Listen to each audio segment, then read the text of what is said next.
है, तो हम लोग प्रिपरेशन ऑफ सर बहुत डिस्टर्बेंस। हाँ सर। क्या वॉइस डिस्टॉर्टेड आ रही हाँ सर। अभी भी? तो सर बोलो। अभी ठीक है? हाँ अभी ठीक है। अभी हो जाएगी ठीक। तो बेसिकली प्रिपरेशन में हमें क्या देखना है, कैसे आपका जो हम लोग अभी कैल्शियम ऑक्साइड के बारे में पढ़ना शुरू कर रहे थे, ठीक है, लास्ट क्लास में। तो उसमें हम लोग ने देखा था कि जो आपका कैल्शियम ऑक्साइड है वो व्हाइट एमोर्फस होता है, इसका मेल्टिंग पॉइंट ये होता है।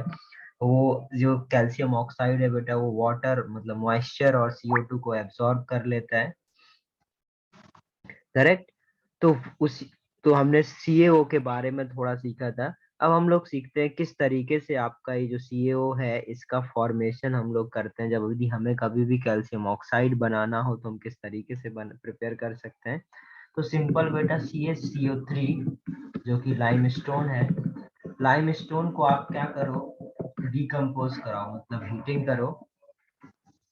और हीटिंग आपको कुछ इतने केल्विन तक कराने पड़ेगी, जिससे क्या होगा बेटा, CaCO3 का डिकम्पोजिशन होगा और CaO प्लस CO2 बन जाएगा। और इसी के प्रिपरेशन हमें करना था, इसी को हम लोग क्या बोलते हैं, क्विक लाइम।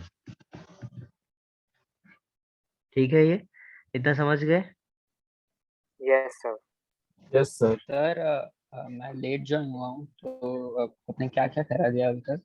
कुछ नहीं करा है बेटा, जस्ट स्टार्ट हुआ है। जस्ट स्टार्ट हुआ है, यही मैंने बताया अभी आपको कि ठीक CaCO3 है को सर।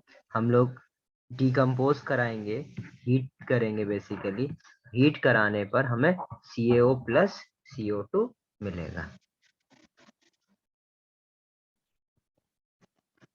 सर लाइम स्लोन या लाइमस्टोन? स्टोन यार,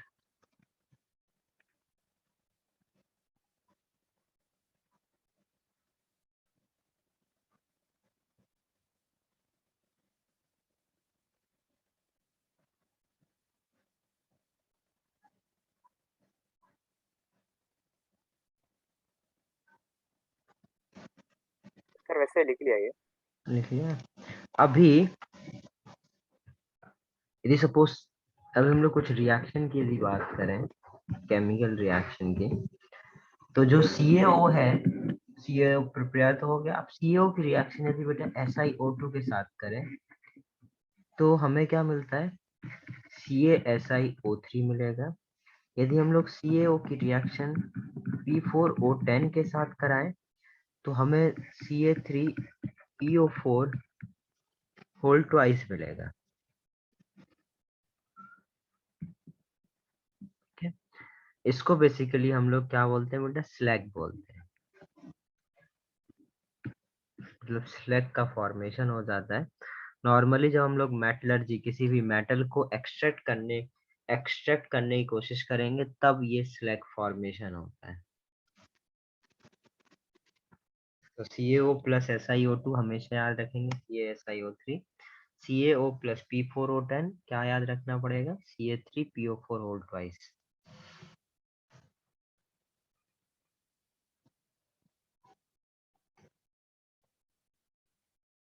बेसिकली देखो ये क्या है एक्चुअली में बेटा, CaO क्या है, मेटल ऑक्साइड है। मेटल ऑक्साइड क्या होता है, बेसिक नेचर। और आपके नॉन मेटल ऑक्साइड क्या होते हैं, एसिडिक नेचर, करेक्ट। और यहाँ क्या फॉर्मेशन हो रहा है, एसिड बेस क्या बनाएंगे, सॉल्ट बनाएंगे। Salt.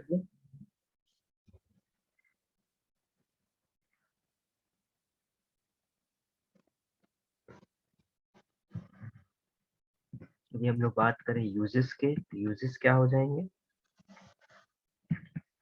For manufacture,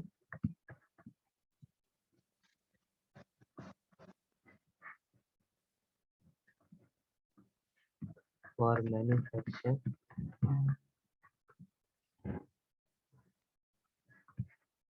of cement, cement के मैन्युफैक्चर के लिए यूज हो सकता है।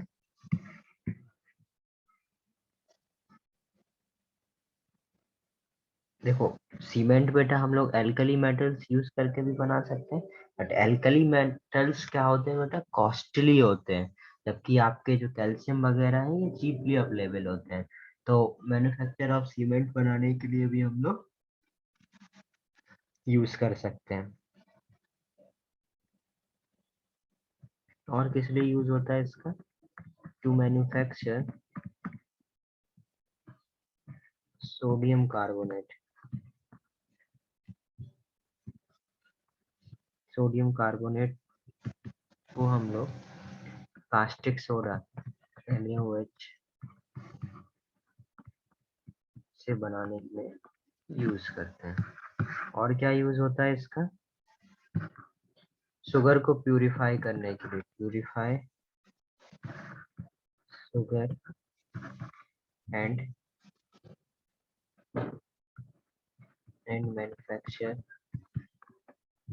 डाई। तो ये इसके क्या है बेटा, कैल्शियम ऑक्साइड के कुछ कुछ यूजेस है। हमें उतने ही यूजेस याद रखने हैं जितने एनसीईआरटी में लिखे हुए हैं।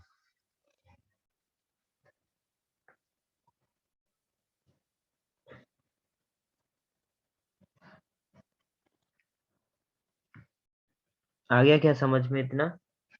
हाँ सर। Yes, sir. Okay.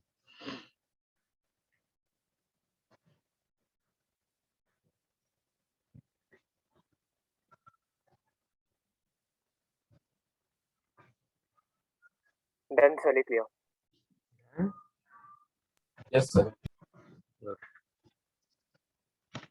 अब देखते हैं हम लोग नेक्स्ट कंपाउंड लेते हैं। हम लोग कैल्शियम कंपाउंड में पहला कंपाउंड क्या देखे थे, क्विकलाइन TaO। दूसरा देखेंगे हम लोग calcium hydroxide,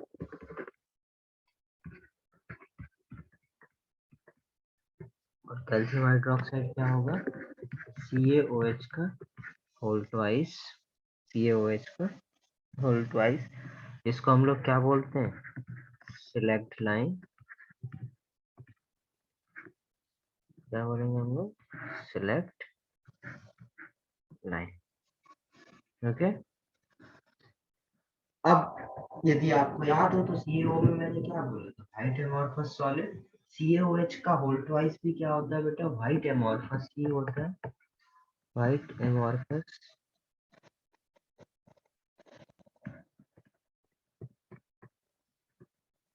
sir lime water के फॉर्म में कौन सा रहता है कैल्शियम कंपाउंड?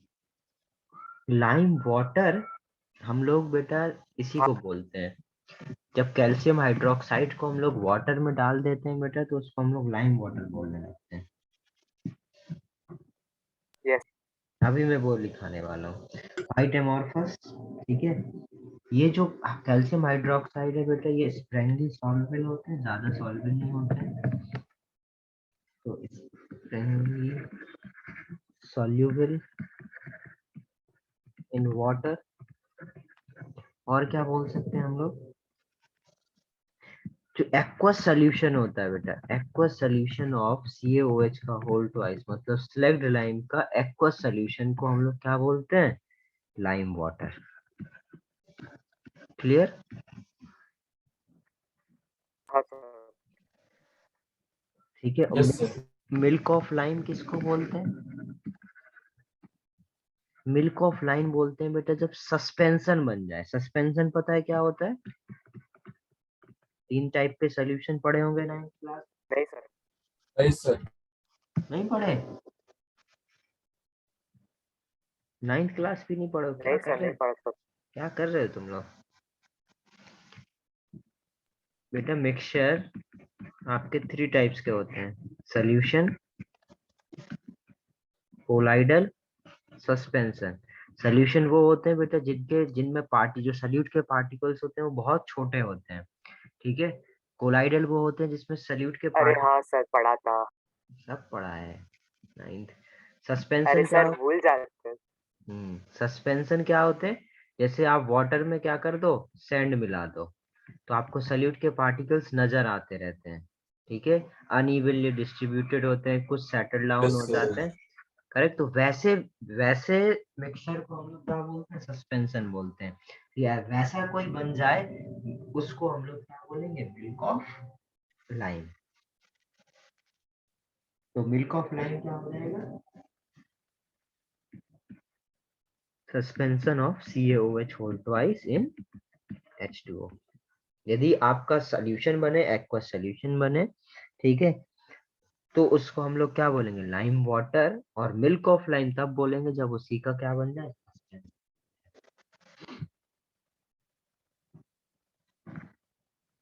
तो कब किसको क्या बोलना है ये क्लियर है। Yes sir. Okay.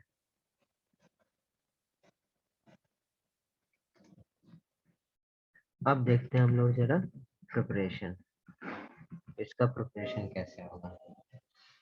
ठीक है, तो CaO plus H2O, calcium oxide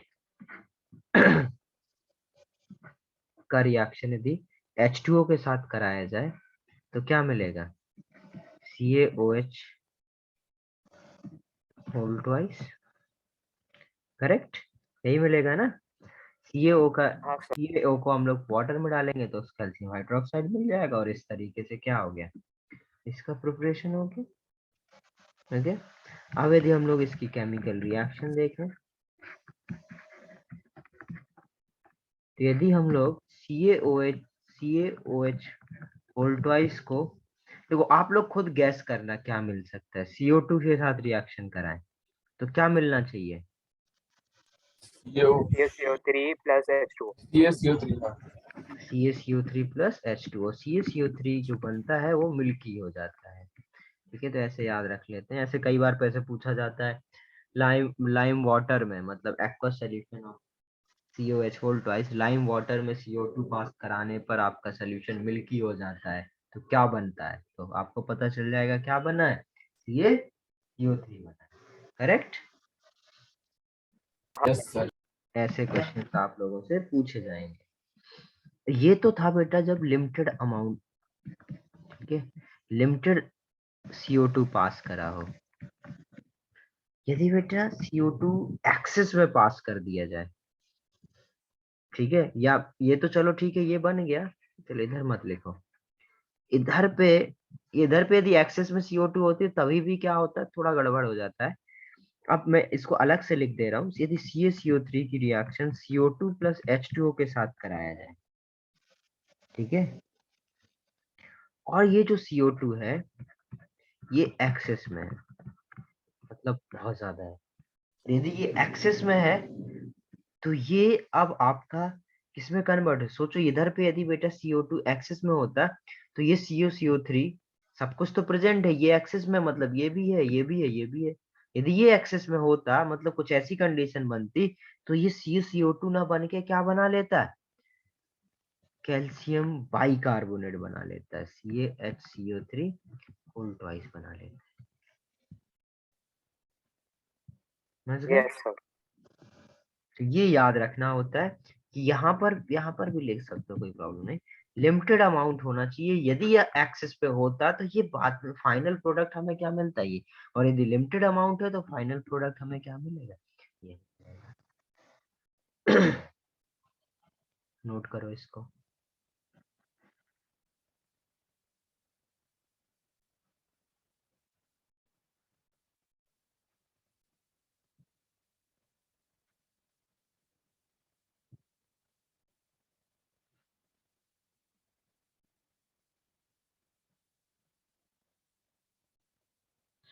done. Yes sir. Sir.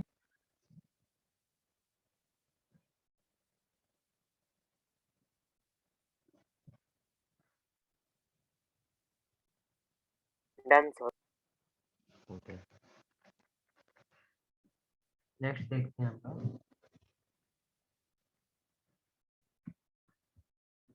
अब आपके पास पूरा मिल्क ऑफ लाइम है, मतलब suspension. Correct, milk of lime reacts with Cl2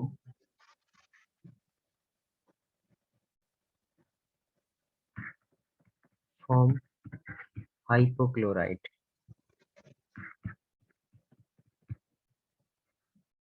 ठीक है, मतलब 2CaOH का whole twice reacts with Cl2,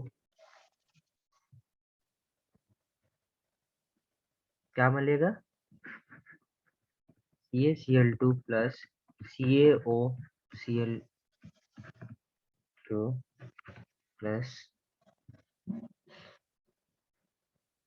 2H2O।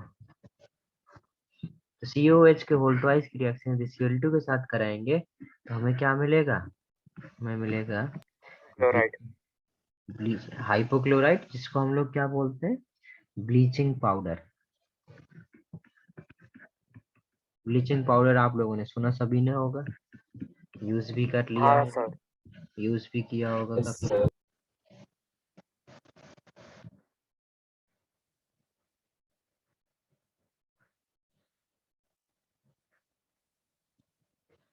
Note कर लो इतना। अब देखते हैं जरा इसके यूज। तो यूज में क्या आ जाएगा? सबसे पहले तो ये बोल सकते हैं used in white wash, used in whitewash due to disinfectant attenuation,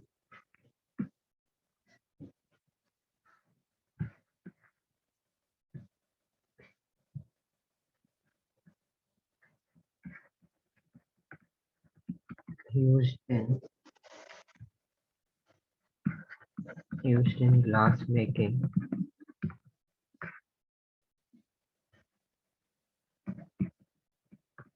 tanning industry,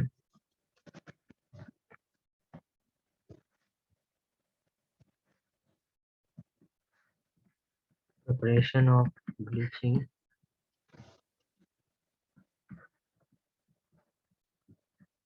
preparation of bleaching powder,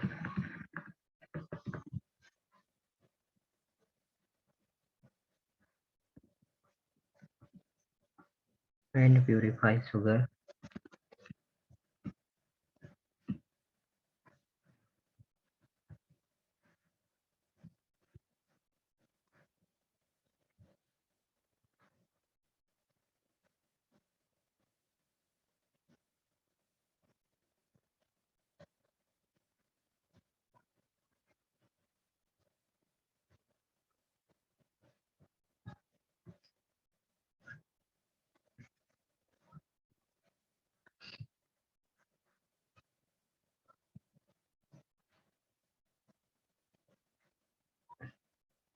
देखो यूजेस जो हैं बेटा वो आपको जैसे के तैसे याद रखने होते हैं, और बहुत सारे यूजेस होंगे, बट हम सब सारे यूजेस तो हमें पता नहीं रह सकते ना, हम याद कर सकते हैं।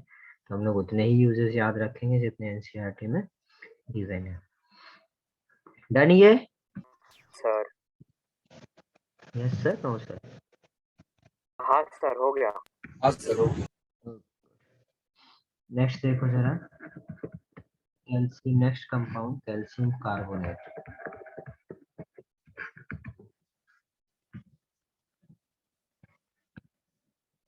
बाकी लोगों से हो रहा है, कर रहे हो?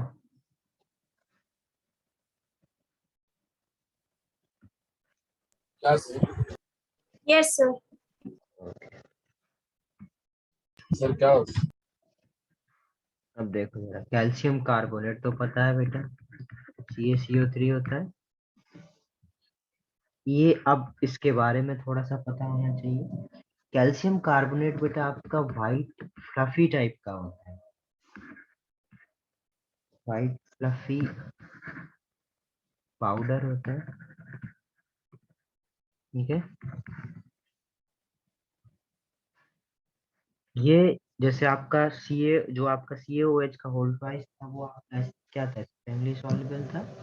ये आपका बेटा ऑलमोस्ट इनसॉल्युबल होता है, almost insoluble, almost insoluble in water तो मतलब पूरा नहीं होता है ना? पूरा नहीं होता, ये मॉइस्चर को एब्जॉर्ब तो ये भी करता है, ठीक है, बट बहुत कम। Occurs occurs in several form like limestone। Limestone क्या समझते हो आप लोग, लाइमस्टोन क्या होगा? सर पत्थर। हम्म। सर चौक जैसा ना। हाँ, मतलब चौक एक अलग फॉर्म है, लाइमस्टोन एक अलग फॉर्म है। बाजू में लिख दे रहा हूँ चौक। जैसे आपने कभी देखा होगा बेटा, बहुत बड़े बड़े रॉक होते हैं, ठीक है, यस। तो आपको बेटा पूरा रॉक लाइमस्टोन का मिल जाएगा। जैसे मेरे को भी याद आ रहा है, मैं एक जगह गया था 1-2 साल पहले। कहाँ गया था,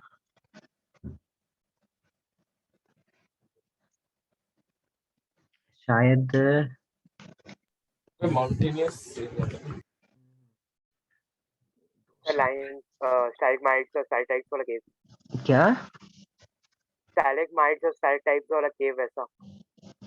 नहीं, एक्चुअली मैं जो बता रहा हूँ, एक केव थी, ठीक है, वो जो केव, जहां पर वो केव में हम लोग गए थे तो सर वो, ड्रिपस्टोन वाला केव ना। हाँ, ड्रिपस्टोन वाला केव। नहीं, वो जो, सर मतलब ऊपर से पानी गिरता है फिर बाद में रॉक बनता है वैसा। नहीं नहीं नहीं, एक्चुअली में वो केव था, उसके अंदर पानी था, वो जो केव थी वो पूरी केव लाइमस्टोन की थी, मतलब उसके अंदर से जा रहा था तो वो, उसको देख के पता चल रहा था ये जो है वो लाइमस्टोन की केव। मतलब ये पूरा का पूरा जो बड़े बड़े रॉक होते हैं वो सारे के सारे, मतलब एक ऐसा हो सकता है कि पूरा आपका ये लाइमस्टोन का पूरा रॉक हो। तो जो आपका कैल्शियम है वो लाइमस्टोन के फॉर्म में हो सकता है, चॉक के फॉर्म में हो सकता है, मार्बल्स के फॉर्म में हो सकता है, ठीक है, ये इसके डिफरेंट फॉर्म है। आया नहीं समझ में? हाँ सर।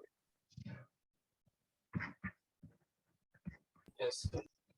अब देखते हैं हम लोग CaCO3 बनता है कैसे, CaCO3 कैसे प्रिपेयर होता है ये सबको पता है, कैसे बन सकता है, by passing CO2 on CaCOH2 whole twice. Through CaOH। ये OH2। बट याद रखना बेटा, लिमिटेड होनी चाहिए, अभी भी बताए थे ना, लिमिटेड नहीं होगी तो क्या हो जाएगा, बाई कार्बोनेट में चली जाएगी, ठीक है, yes. CaOH whole twice plus CO2 limited will form CaCO3 plus H2। इस तरीके से प्रिपरेशन हो जाएगा,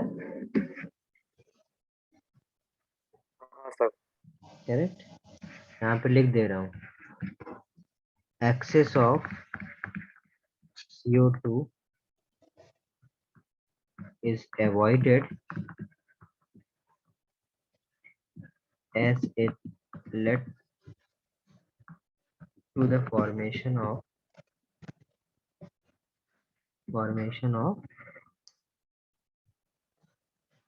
CaHCO3, which is water soluble।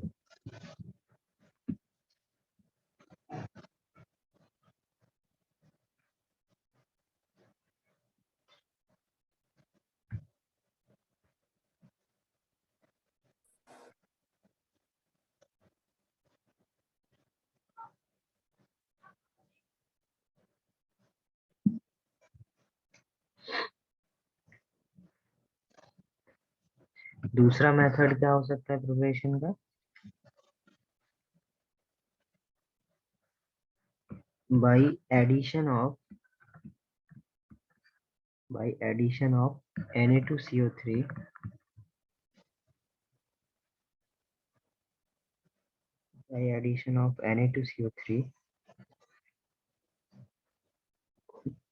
and CaCl2 या 2CaCl2 CaCl2 में यदि मैं Na2CO3 की रिएक्शन कराऊं तभी भी मेरे को क्या मिल जाएगा, डबल डिस्प्लेसमेंट होके CaCO3 plus 2NaCl।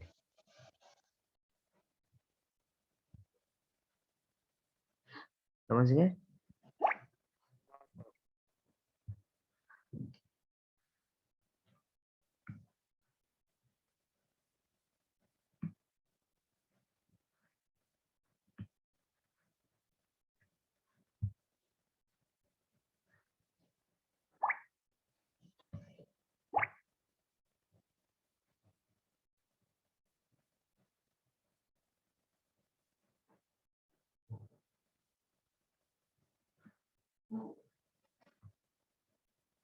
Done, sir. Yes.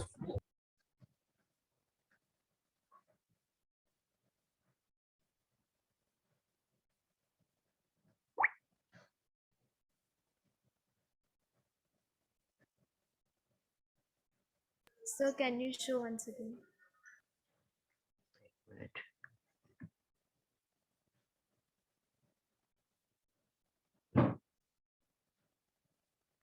Thank you, sir.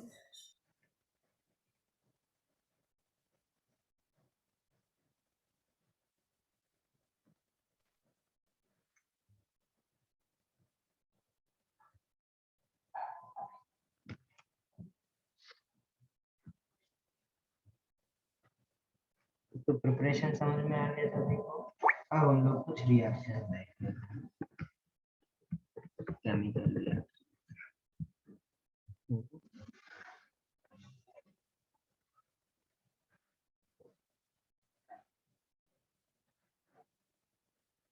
तो ये क्या है, सपोज सबसे पहला तो ये हो सकता है कि केमिकल रिएक्शन CaCO3 को हम लोग हीट करते हैं, जो हमने अभी सीखा था। 1200 केल्विन के आसपास हम लोग क्या करेंगे, CaCO3 हीट करेंगे तो आपको CO प्लस CO2 मिल जाएगा। तो ये तो हो जाएगा बेटा डिकम्पोजिशन, जिसमें आपको क्या मिलेगा, CO2 मिलेगा। और दूसरा क्या है, CaCO3 की रिएक्शन यदि एसिड के साथ कराया जाए, किसी भी डाइल्यूट एसिड के साथ कराया जाए, CaCO3 की रिएक्शन यदि किसी भी डाइल्यूट एसिड के साथ कराया जाए तो क्या होगा, इसमें भी डबल डिस्प्लेसमेंट और क्या मिल जाएगा, हाँ, sir. CaCl2 CaCl2 plus H2CO3। और हाँ, H2CO3 sir. बेटा फर्दर ब्रेक हो जाता है किसमें, H2O प्लस CO2 में। तो बेसिकली हमें मिल क्या जाता है, H2O plus CO2 plus Cl2।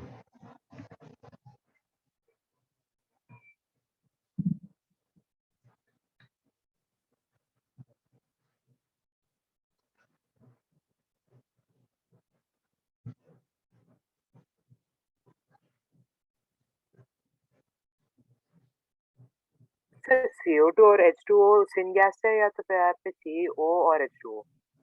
CO बेटा, CO होता है। Yes sir. डन। ये सेम यदि सेम तरीके से CaCO3 की रिएक्शन यदि H2SO4 के साथ कराया जाए तो क्या मिलेगा, CaSO4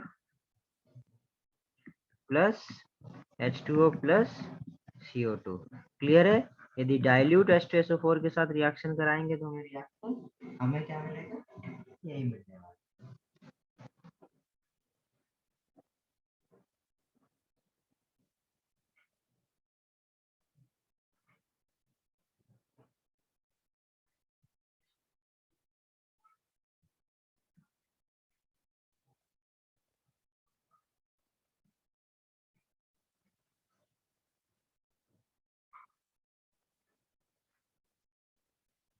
अब देखते हैं, जब डन हम सर. यूजेस देखते हैं। यूजेस तो जो लिख रहा हूँ लिख लो। यूजेस क्या है इसके? पहला यूज है बिल्ड, ये आपका जो CSU3 बेटा बिल्डिंग मटेरियल है, ठीक है। मार्बल वगैरह बनाने के लिए यूज होता है, ठीक है। और क्या जो इसमें हमने देखा ही है, क्या बना रहे, क्विक लाइन बनाने के लिए भी काम आता है। ये भी क्या हो जाएगा, वन ऑफ द यूज है। तो इन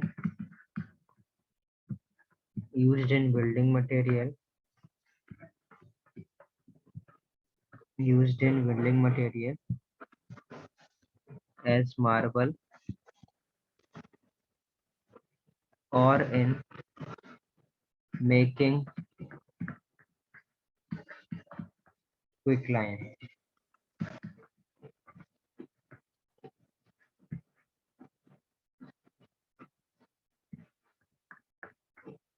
हेलो, अब और क्या है बेटा, जो आपका ये जो CaCO3 है या ये जो along with MgCO3, जब हम लोग बेटा मेटलर्जी करते हैं, थोड़ा बहुत मेटलर्जी का आपको आइडिया होगा, आपने 10th क्लास में मेटल नॉन मेटल Yes. में मेटलर्जी पढ़ा होगा। हाँ, मेटलर्जी होता है बेसिकली आपका मेटल को एक्सट्रैक्ट करने के लिए जो प्रोसेस यूज करते हैं हम लोग, या process of extraction of metal, metallurgy होता है, करेक्ट। तो अब मेटलर्जी के जब हम लोग जब मेटलर्जी यूज करते हैं, मेटल को एक्सट्रैक्ट करते हैं बेटा, तो हमें फ्लक्स का यूज करना पड़ता है। एज तो हम लोग फ्लक्स मतलब ये होता है जो कि हीट कंट्रोल करने के लिए यूज होता है। तो हीट कंट्रोल करने के लिए, ठीक है, हीट कंट्रोल करने के लिए आप क्या करते हैं, CaCO3 या MgCO3 इन सब को यूज करते हैं, ठीक है। तो इधर हम हाँ लोग सर। नेक्स्ट यूज लिख सकते हैं, along with MgCO3 used as flask in metal extraction।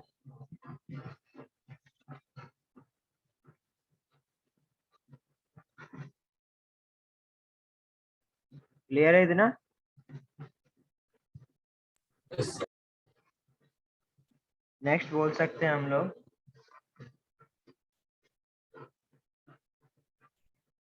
precipitation of मतलब PPT of CaCO3 is used to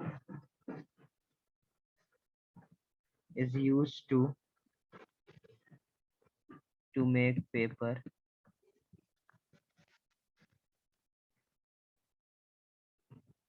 and also used and also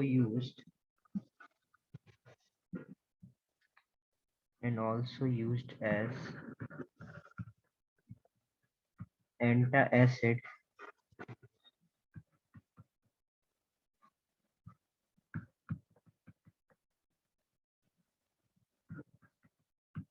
constituent of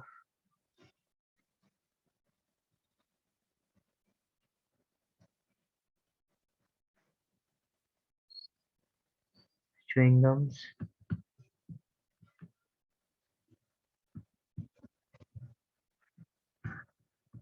and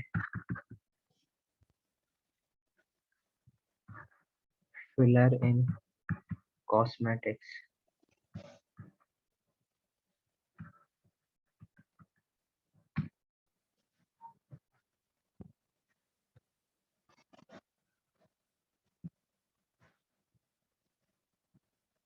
done sir, एक हो गया सभी का? Yes.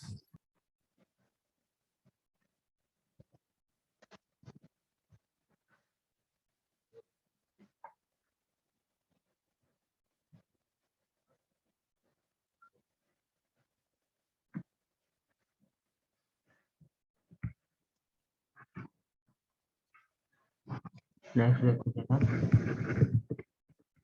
कैल्शियम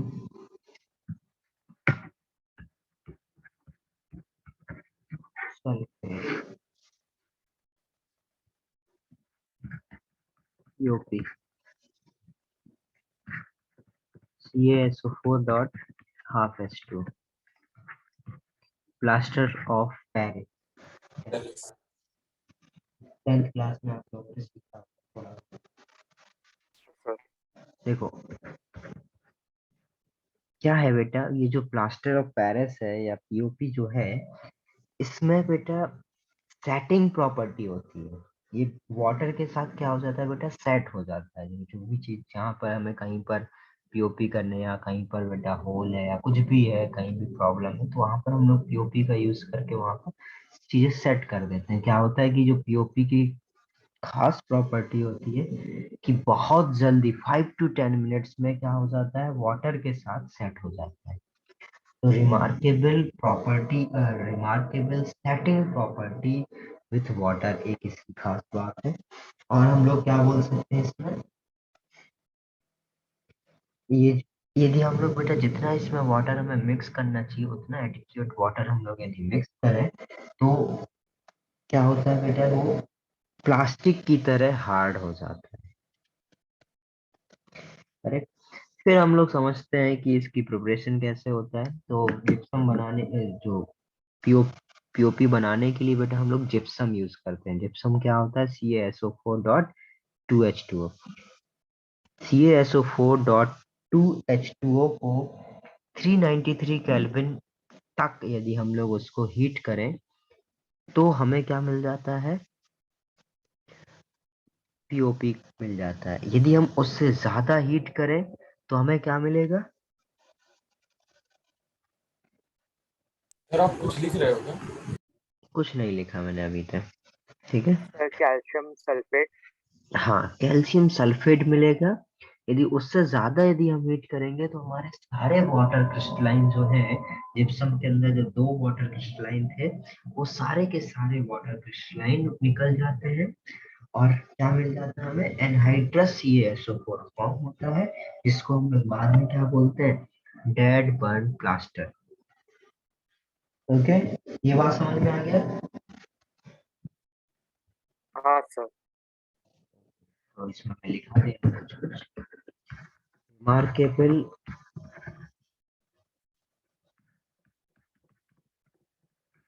सेटिंग प्रॉपर्टी, क्या बोल सकते हैं हम लोग, not adequate water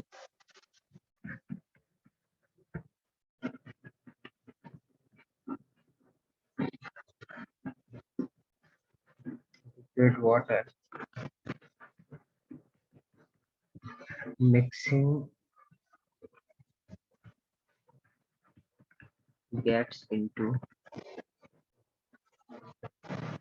plastic gets sir into आपका आवाज में डिस्टरबेंस बहुत हो रहा क्या बोल रहे हो, है। सर आपका आवाज में डिस्टरबेंस बहुत हो रहा है। स्टार्ट हो रहा है, ब्रेक हो रहा है क्या। सर डिस्टरबेंस आ रहा है, सर अभी बैकग्राउंड में कोई बरोबर आवाज। आ रहा है, पहले नहीं आ रहा था। आपका आवाज बहुत बीच बीच में ब्रेक हो रहा है। अच्छा, अभी ठीक आ रहा है क्या। यस हाँ सर। अभी सही है। ओके, जहाँ पर नहीं है दिया करो, ठीक है, समझ में आ सर रहा अभी है। नहीं आ रहा है। अभी नहीं आ रहा है, अभी आ रहा है क्या। Yes sir. हाँ सर। खैर अभी तो मैंने जो समझाया था वो समझ में आ गया, उसी को लिखा रहा हूँ, तो लिख लो, ठीक है। हाँ सर।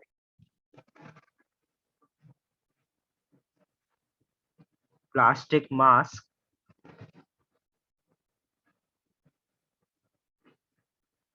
that gets hard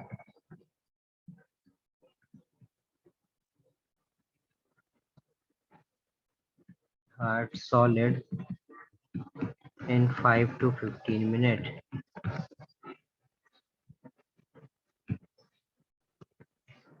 यदि हम लोग देखें प्रिपरेशन, जो मैंने अभी आपको प्रिपरेशन सिखाया, प्रिपरेशन में क्या बोला था मैंने, जो आपका बेटा पीओपी होता है, इसी इसी को हम लोग क्या बोलते हैं, हेमीहाइड्रेट भी बोलते हैं। हेमीहाइड्रेट मतलब हाफ हाइड्रेट को हेमीहाइड्रेट भी बोलते हैं। तो hemihydrate of CaSO4 obtained obtained when gypsum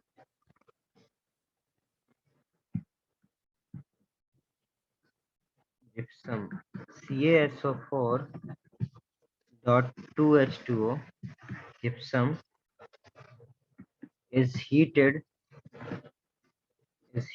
to 393 Kelvin. Hemihydrate of CaSO4 obtained when gypsum CaSO4 dot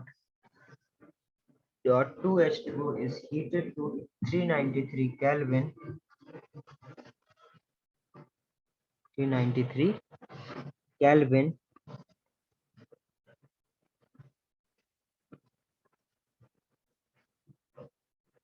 क्या होगा यदि 2 mole of CaSO4 dot 2H2O मैं यदि ले लूं और इसको हम लोग क्या करते हैं 393 केल्विन तक यदि हीट करा तो हमें क्या मिलता है 2 CaSO4 dot H2O okay plus 3H2O।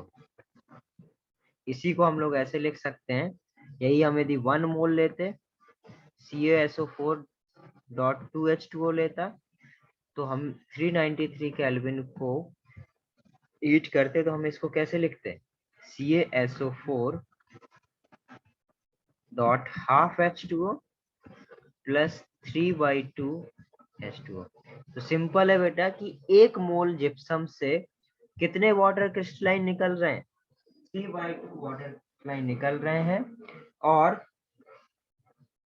Half water crystalline क्या है बच रहे हैं। है समझ में? तो इसी हाफ वाटर क्रिस्टलाइन को हेमीहाइड्रेट ऑफ CaSO4 को हम लोग क्या बोलते हैं plaster of Paris POP। Note कर लो।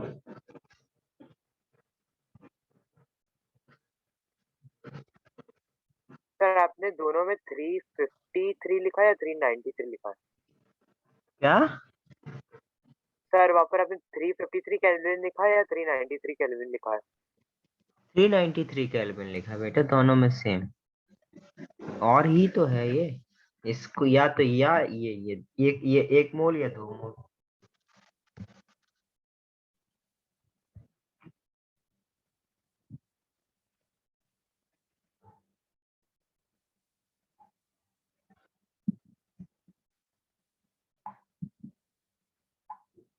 Done sir.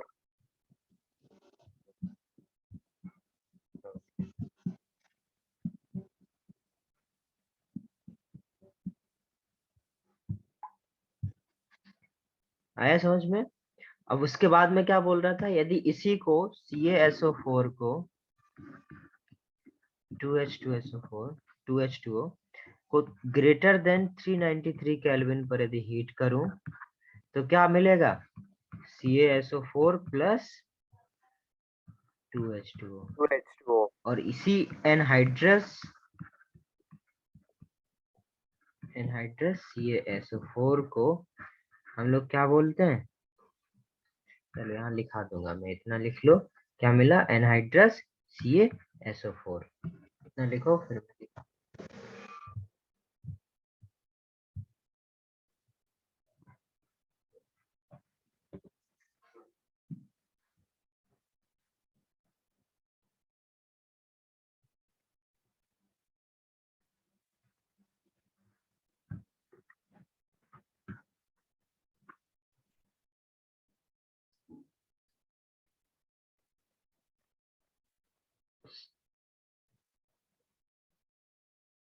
हाँ सर आगे बढ़ सकते हैं। तो इसमें मैं ये लिखा रहा था above 393 Kelvin no water of crystallization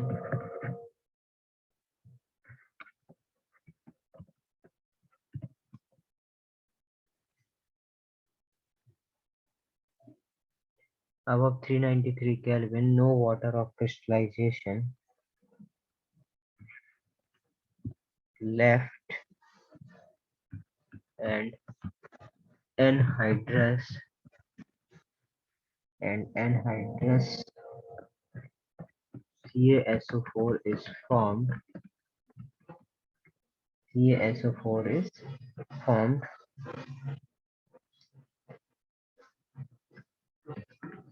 known as Z1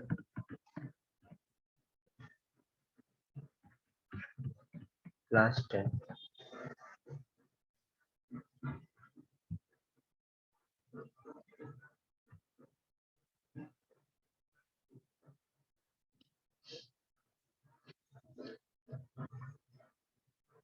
done sir. अब देखते हैं नेक्स्ट यूजेस। यूजेस क्या है इसके? बिल्डिंग मटेरियल है, used as building as well as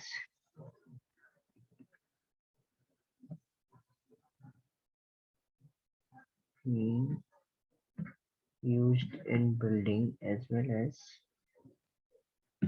in plasters। और कहाँ यूज होता है पीओपी का? Science project.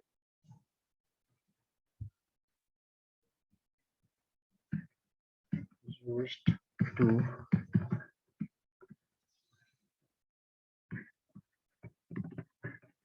immobilize body part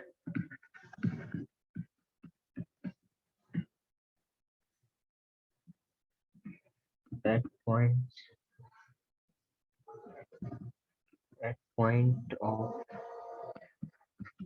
action।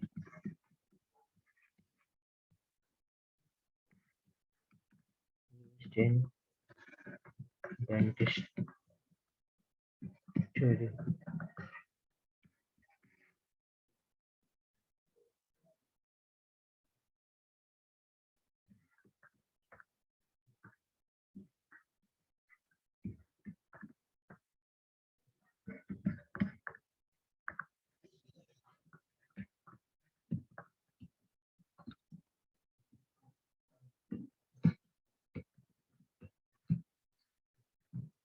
ठीक है, तो ये आपके क्या होगा बेटा? सर एक सेकंड प्रीवियस पेज करें।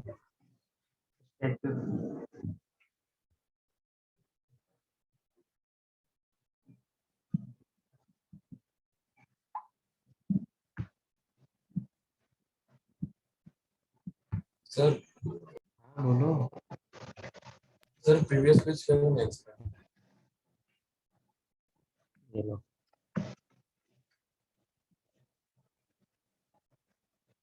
Yes sir.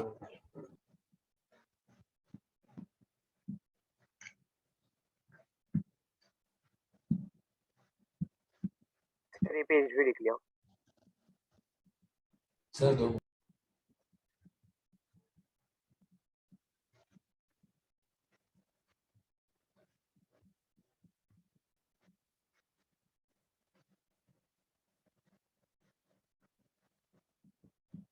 सर वो थर्ड पॉइंट क्या लिखा है? यूज इन डेंटिस्ट्री, डेंटिस्ट वगैरह यूज करते हैं ना फिलिंग के लिए। हाँ सर। यस।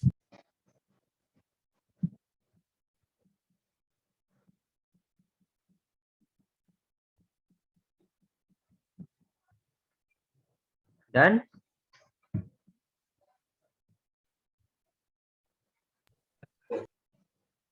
नेक्स्ट देखते हैं सीमेंट।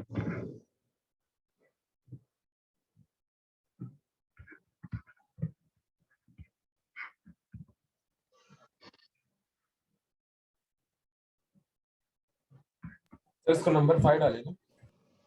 हाँ नंबर 5 तो 5 डालो। तो सबसे पहले बेटा जो आपका सीमेंट है वो इंग्लैंड में कोई पोर्टलैंड करके जगह है, उधर पे इसको सबसे पहले इंट्रोड्यूस करा गया, इसलिए कई बार सीमेंट को हम लोग बेटा पोर्टलैंड सीमेंट भी बोलते हैं।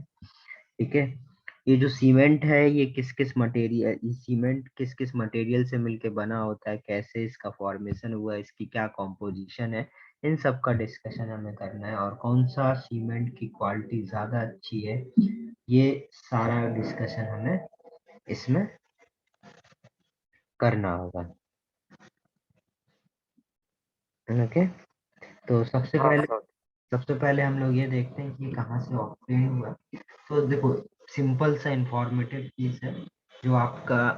जो आपका सीमेंट है उसमें बेटा सबसे ज्यादा लाइमस्टोन होता है, ठीक है। मतलब लाइम होता है, मतलब CaO ज्यादा है। फिर उसके बाद बेटा सिलिका मतलब SiO2 ज्यादा है। फिर उसके साथ कुछ oxides of aluminium, magnesium and iron के ऑक्साइड्स होते हैं। तो इस तरीके से इन सब के कॉम्बिनेशन से क्या होता है, सीमेंट का फॉर्मेशन होता है। तो इसमें हम लोग बोल सकते हैं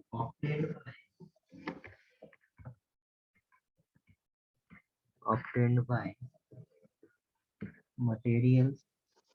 सर कैल्शियम सल्फेट का रिएक्शन नहीं होता? कैल्शियम सल्फेट का बेटा अब कोई नहीं। रिएक्शन है नहीं,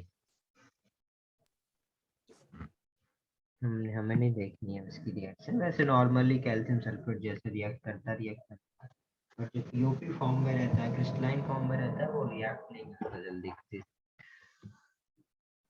okay sir. obtained by material obtained by rich in lime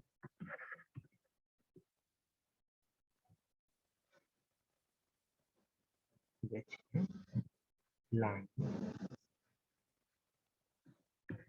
CaO with other like silica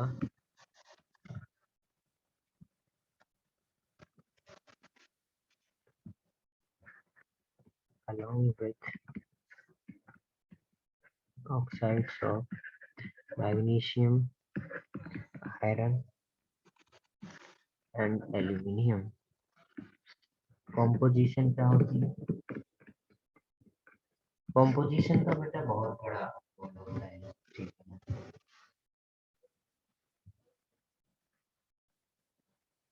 composition ये ओ जो होता है वो सबसे ज्यादा होता है 50 to 60%। SiO2 20 to 25%। Al2O3 5 to 10%। MgO 2 to 3%। Fe2O3 1 to 2%। SO3 1 to 2%। तो क्या होता है बेटा, कॉम्पोजिशन होगा, जो कि हमें आइडिया होना चाहिए, याद नहीं करना है किसी को कि इतना इतना इतना ही होगा। हाँ, बस ये याद रख लो कि क्या क्या होता है, किसके ऑक्साइड होते हैं, किसके क्या होते हैं, और किस तरीके से इनका परसेंटेज होता है। सबसे ज्यादा CO, फिर SiO2, फिर O3, then MgO, then SO3, then एक आइडिया होना चाहिए, एग्जैक्ट किसी को नहीं याद रखना होता है। अब जैसे सीमेंट का क्या होता है बेटा, बहुत सारी क्वालिटी होती है। किस तरीके का सीमेंट होगा, किस में किस तरीके के कॉम्पोजिशन होंगे, किस तरीके के रेशियो होगा। तो जो सीमेंट का क्वालिटी है बेटा, वो डिपेंड करता है म्यूचुअल रेशियो पर, कि इनके रेशियो कैसे हैं।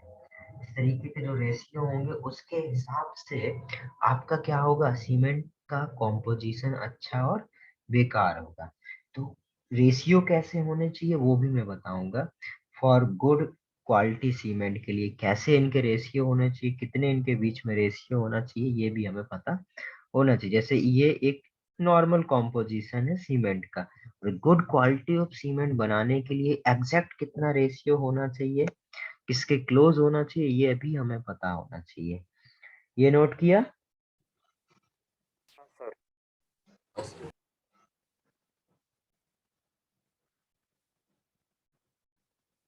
डन। अब यस देख सर। अब देखते हैं हम लोग for good quality cement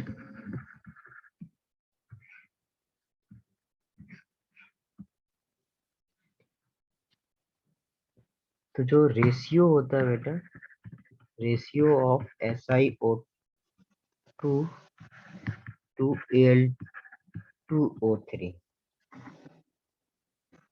ratio of SiO2 and Al2O3, वो आपका बेटा कुछ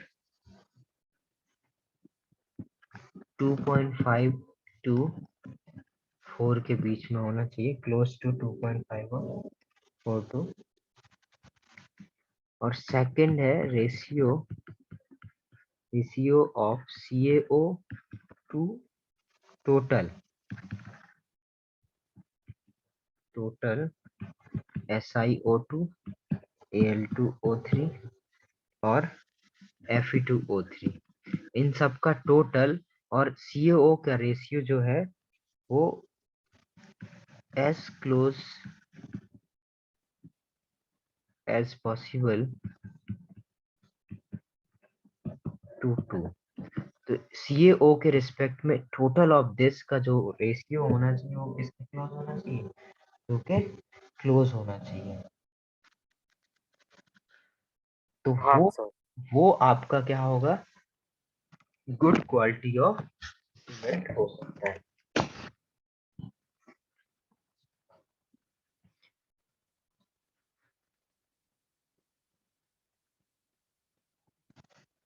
अब देखते हैं हम लोग प्रिपरेशन।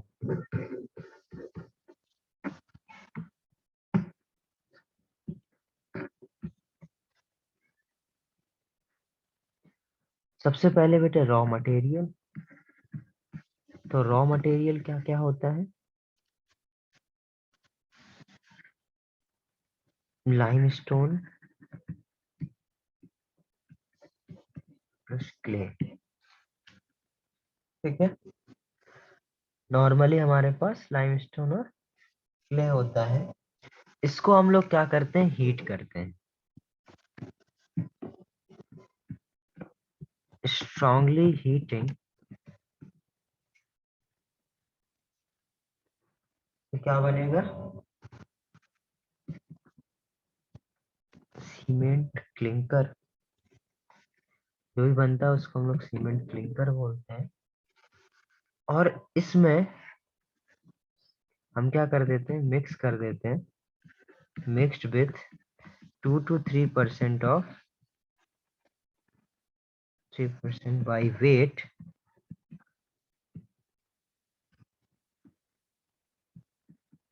With gypsum. और जनरली बेटा जिप्सम हम लोग इसलिए यूज करते हैं इसमें, इसलिए हम लोग जिप्सम यूज करते हैं जिसकी वजह से क्या हो बेटा, ये आपका जो सीमेंट जो हम लोग बना रहे हैं, जो अच्छी क्वालिटी, सीमेंट का काम क्या है, सीमेंट का काम है हार्ड करे चीज को, हार्डन। तो वो जिप्सम मिलाने की वजह से क्या होता है, जो हार्डन करने की प्रॉपर्टीज है वो क्या हो जाता है, ज्यादा हो जाता है। और फिर क्या हो जाता है, उससे आपका एक्चुअल सीमेंट इज फॉर्म। इस तरीके से हमें सीमेंट बनाना है। Yes sir. नोट कर लो इतना फटाफट। यस।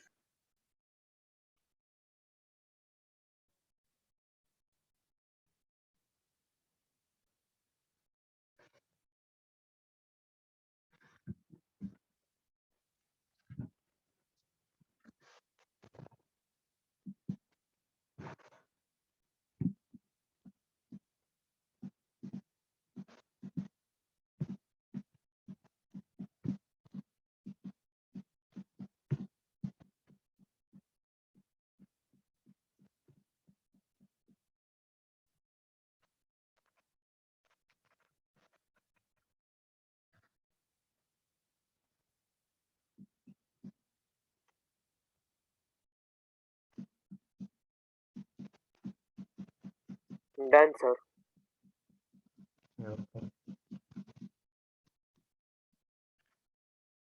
Yes sir okay. हो गया। अब देखो जरा, yes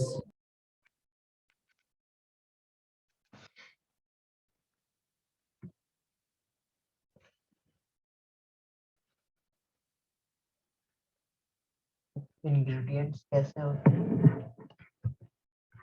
important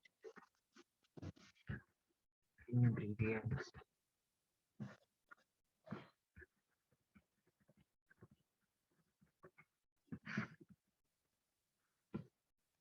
die calcium sulphate,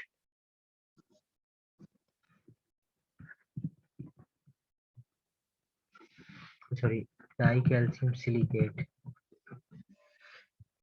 जो कि क्या होता है CA2SiO4, जो कि करीब करीब कितना परसेंट होता है आपका, 26% के आसपास होता है।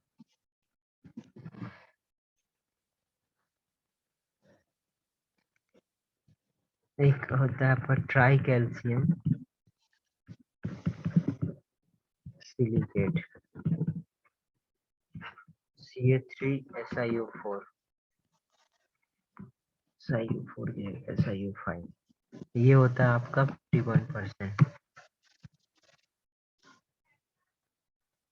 एक होता है आपका ट्राई कैल्शियम,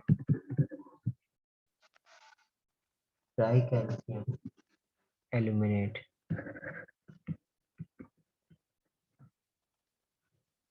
और वो होता है आपका CA3Al2O6, और इसका परसेंट होता है करीब करीब 11%। ये आपके 3 इम्पोर्टेंट है, और भी बहुत सारे होते हैं, बट ये आपको आइडिया होना चाहिए कि कैसे इंग्रेडिएंट होते हैं।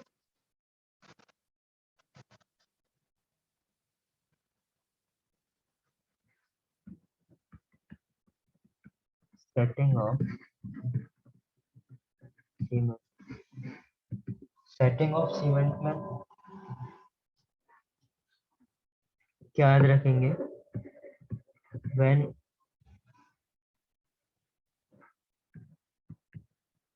when mixed with water, when mixed with water,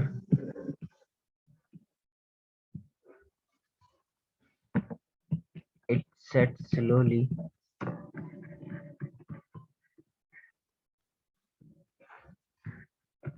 and gets hardened। और ये हार्ड किसकी वजह से होता है, mixing of gypsum. Gypsum.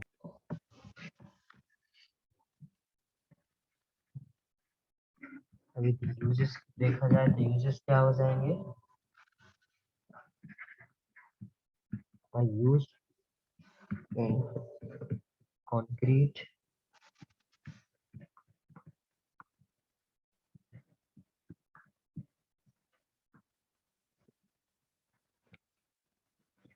plasters, bridge constructions,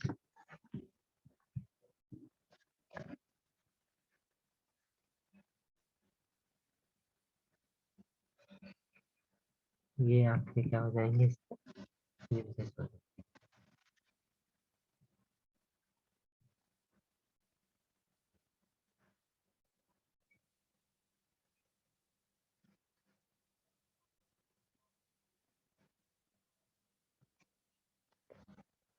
तो ये इधर पर आपका ये वाला चैप्टर कंप्लीट हो गया इस ब्लॉक। अभी हम लोग नेक्स्ट चैप्टर शुरू करेंगे, पी ब्लॉक।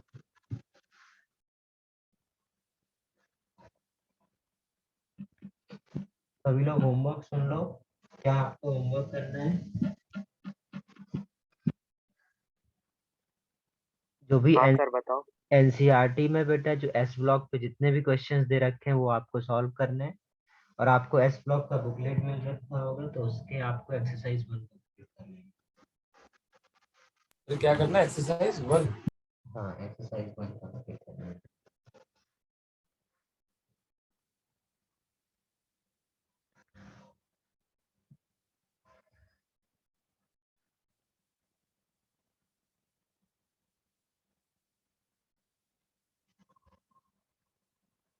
सर वो कंस्ट्रक्शन है लास्ट में ना, ब्रिज हाँ कंस्ट्रक्शन। हाँ हाँ,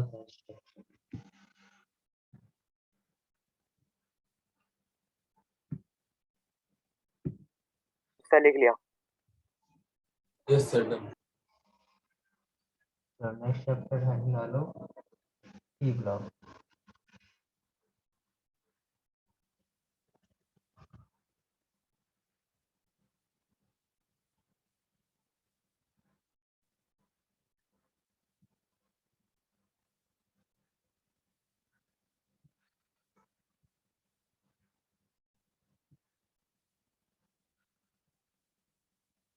तो पी ब्लॉक में हाँ बेटा सर। 11th में दो ग्रुप के बारे में पढ़ना है। तो अभी तक हम लोग ने देखो एल्कली मेटल्स और alkaline earth metal S block पढ़ लिया, हाइड्रोजन के बारे में पढ़ लिया, यस सर। और हमें अब दो ग्रुप के बारे में और पढ़ना है, क्योंकि 11th में बाकी बाकी जो ग्रुप बचेंगे 15, 16, 17 और 18 वो आपके 12th में। 11th में कौन से ग्रुप है? कार्बन फैमिली और boron family, 13 and 14। 13 and 14। Sir nitrogen oxygen नहीं है 11th में? नहीं, नाइट्रोजन ऑक्सीजन क्लोरीन और बाकी चार जो है वो आपके 12th में। पहले ये पी ब्लॉक 11th में नहीं होता था, 12th में ही होता था। फिर कुछ सालों से पी ब्लॉक 11th में किया था। तो पी ब्लॉक एलिमेंट बेसिकली हमें क्या पढ़ना है?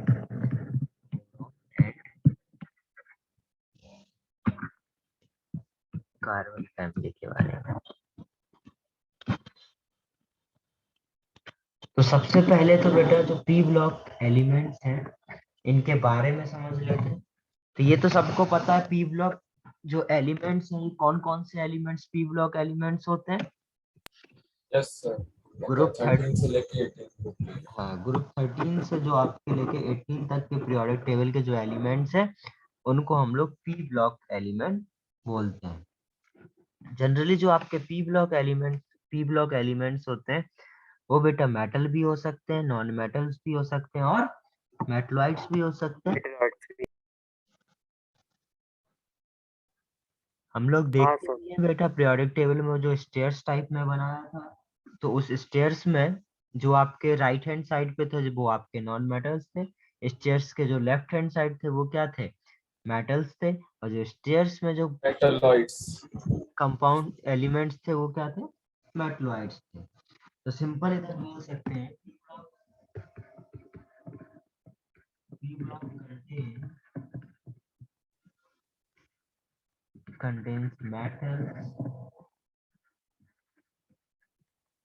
contains metals,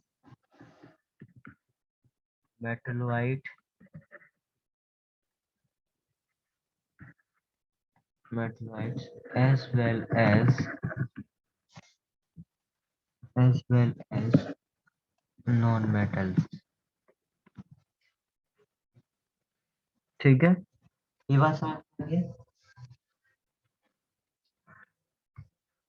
जो सर आपकी आवाज बीच में कट गई थी। Yes sir. अच्छा, जो पी ब्लॉक एलिमेंट्स हैं contains metals, metalloids as well as non-metals। Okay,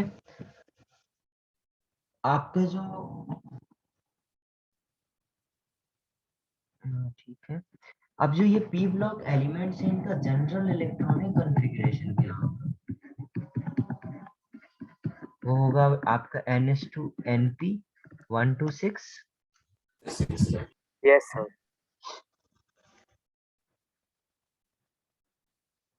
अब ये जो आपके हर एक ग्रुप के, सपोज आपका 13 और 14 की अभी बात करें तो 13 में क्या होगा? बैगन, आलू, गाजर इन अगर थैला। और 14 होता है आपका कहें सब्जी, समय पार्वती। करेक्ट। तो अब इसमें बेटा जो आपका हर एक ग्रुप का, पूरे पी ब्लॉक में बेटा हर एक ग्रुप का जो फर्स्ट एलिमेंट है,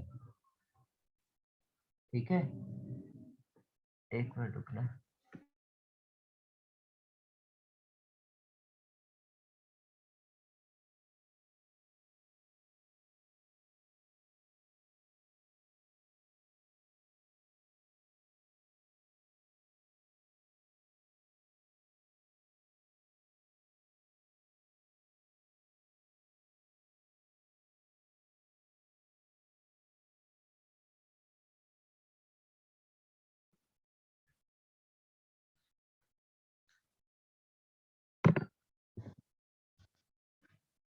तो ये क्या हो जाएगा आपका।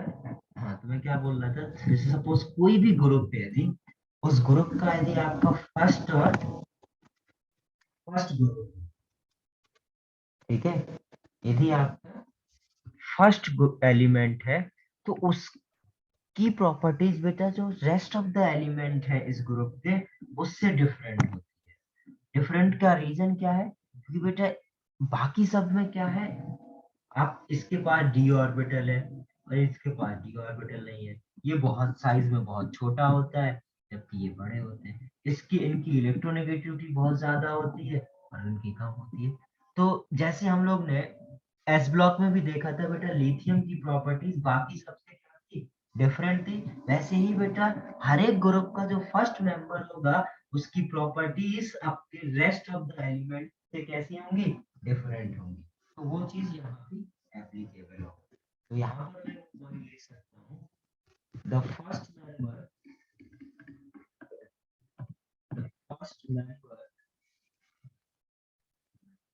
member of each group, first member of each group from 13 to 17 of P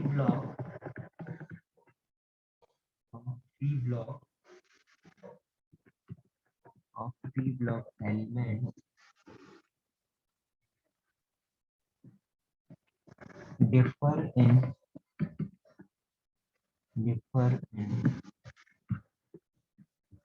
many respects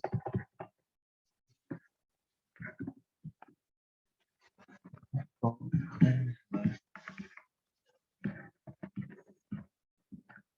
other members of their respective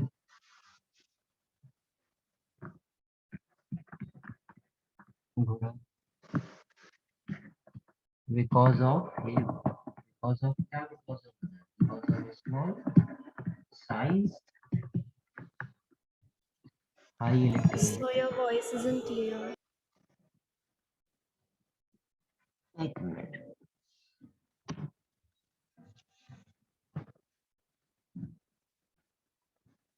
अभी ठीक है क्या? Yes, sir. Sir Groups because of small size, high electronegativity and absence of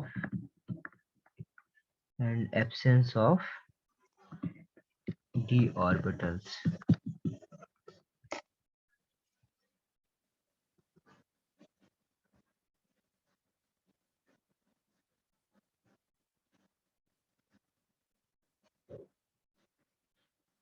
ठीक है इतना? हाँ sir.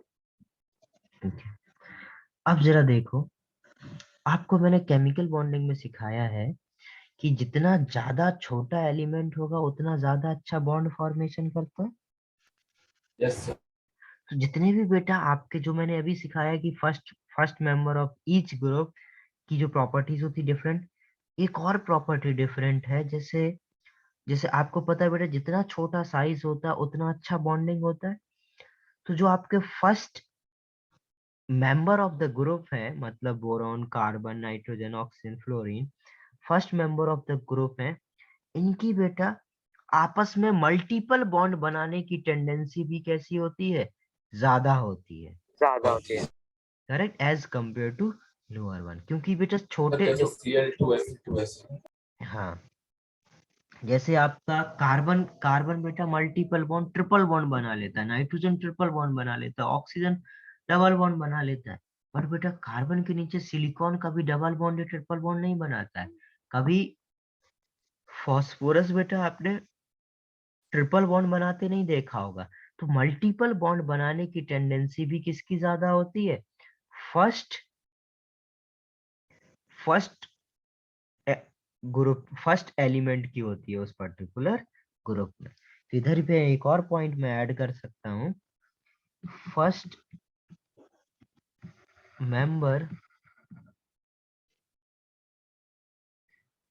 Member of a group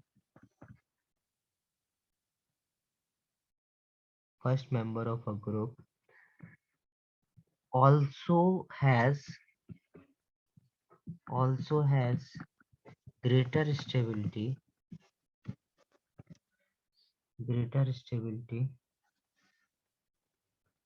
also has greater ability to form pi multiple bonds.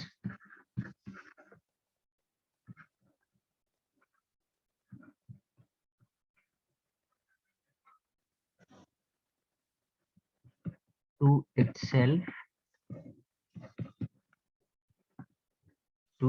itself like carbon double bond बनाता है, carbon triple bond बना लेता है, nitrogen triple bond बना लेता है, ऑक्सीजन डबल बॉन्ड बना लेता है, to itself and to element of second row, मतलब second period के element of second period like C double bond O, C triple bond N double bond O, इस तरीके के बेटा सेकेंड पीरियड के एलिमेंट के साथ भी वो क्या कर लेते हैं, bonding double bond multiple bonds बना सकते हैं, जो कि आपके क्या होते हैं, छोटे एलिमेंट, जो आपके क्या होते हैं, छोटे एलिमेंट्स होते हैं, जो आपके क्या होते हैं,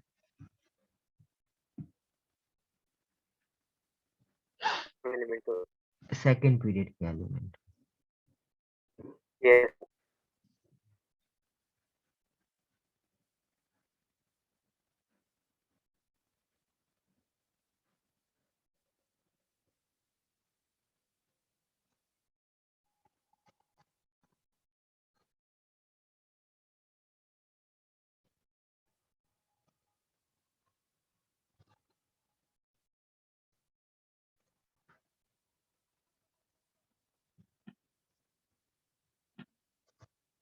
डन सर।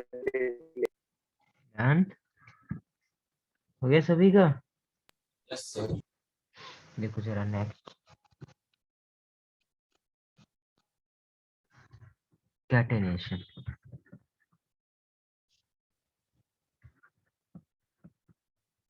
कैटेनेशन तो आप सबको पता होगा।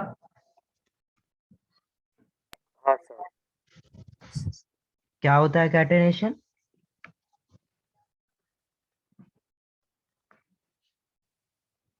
किसी एटम का अपने जैसे एटम के साथ बेटा लिंक करते चले जाना, लंबी चेन बनाना, रिंग बनाना, इन सब के फॉर्मेशन को हम लोग क्या बोलते हैं, कैटेनेशन बोलते हैं।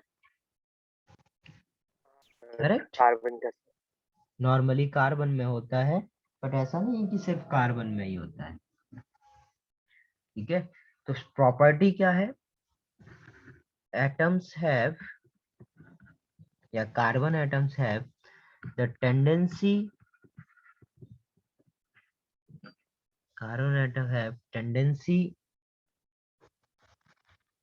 to link with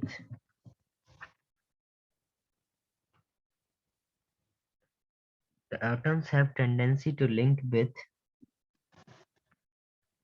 one another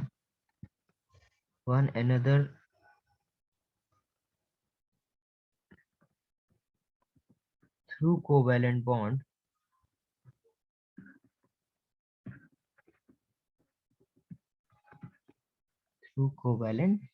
bond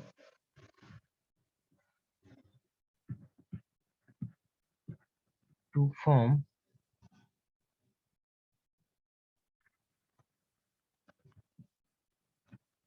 chains and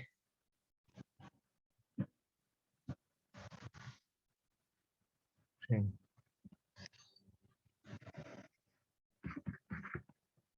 This property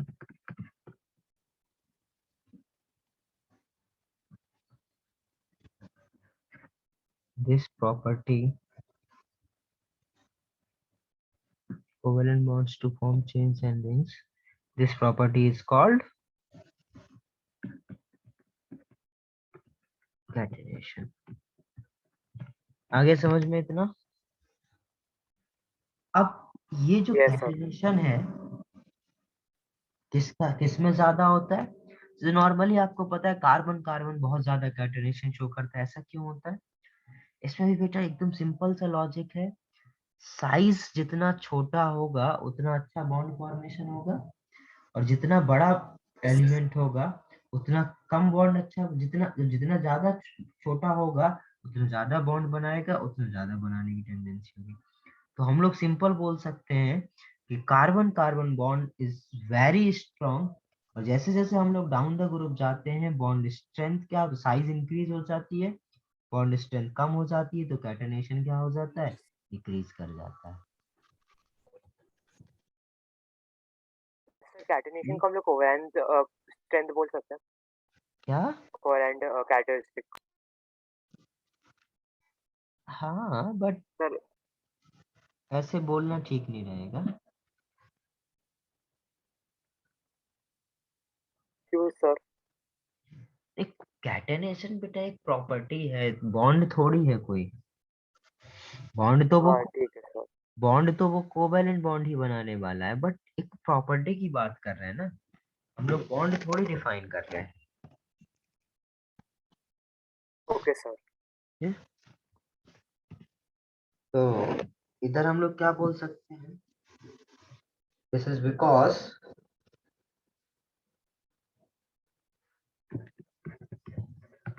this is because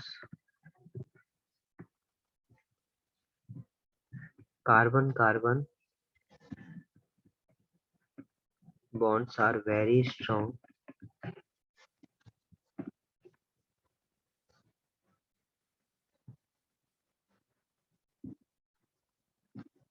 down the group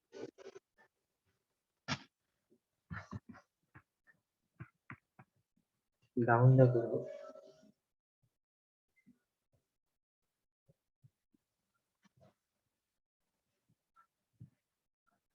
size increases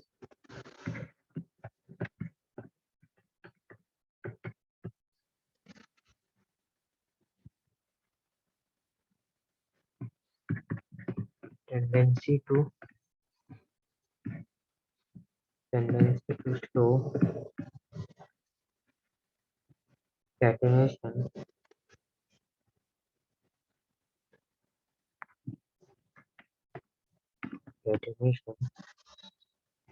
decreases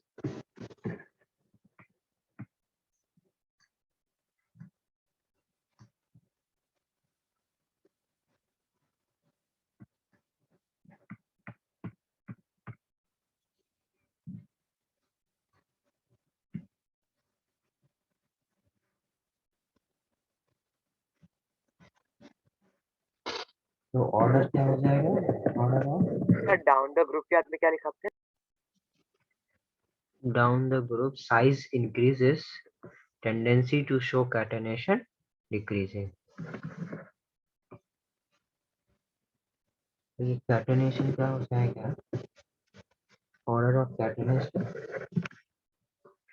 सबसे ज्यादा carbon, then silicon, then germanium, और स्ट्रोंशियम का क्या होता है, मतलब टिन का और जर्मेनियम का कैसा होता है, सेम होता है।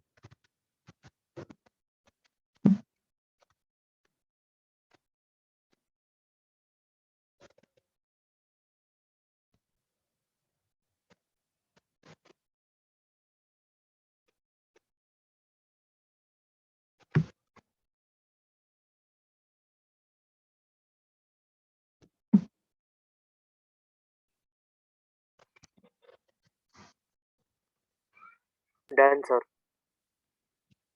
Done. Yes.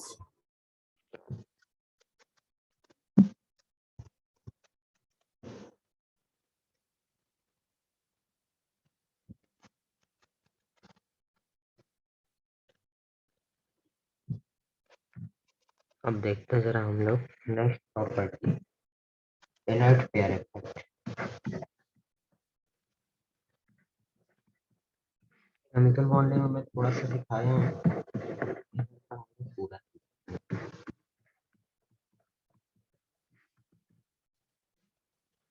Inert pair effect में क्या होता है, जैसे नॉर्मली बेटा हमें वैलेंस केस के बारे में तो पता होता है। सर आपकी आवाज ब्रेक हो रही है। ब्रेक हो रही है सभी की हाँ सर थोड़ा सा प्रॉब्लम पड़ रहा है। अभी भी?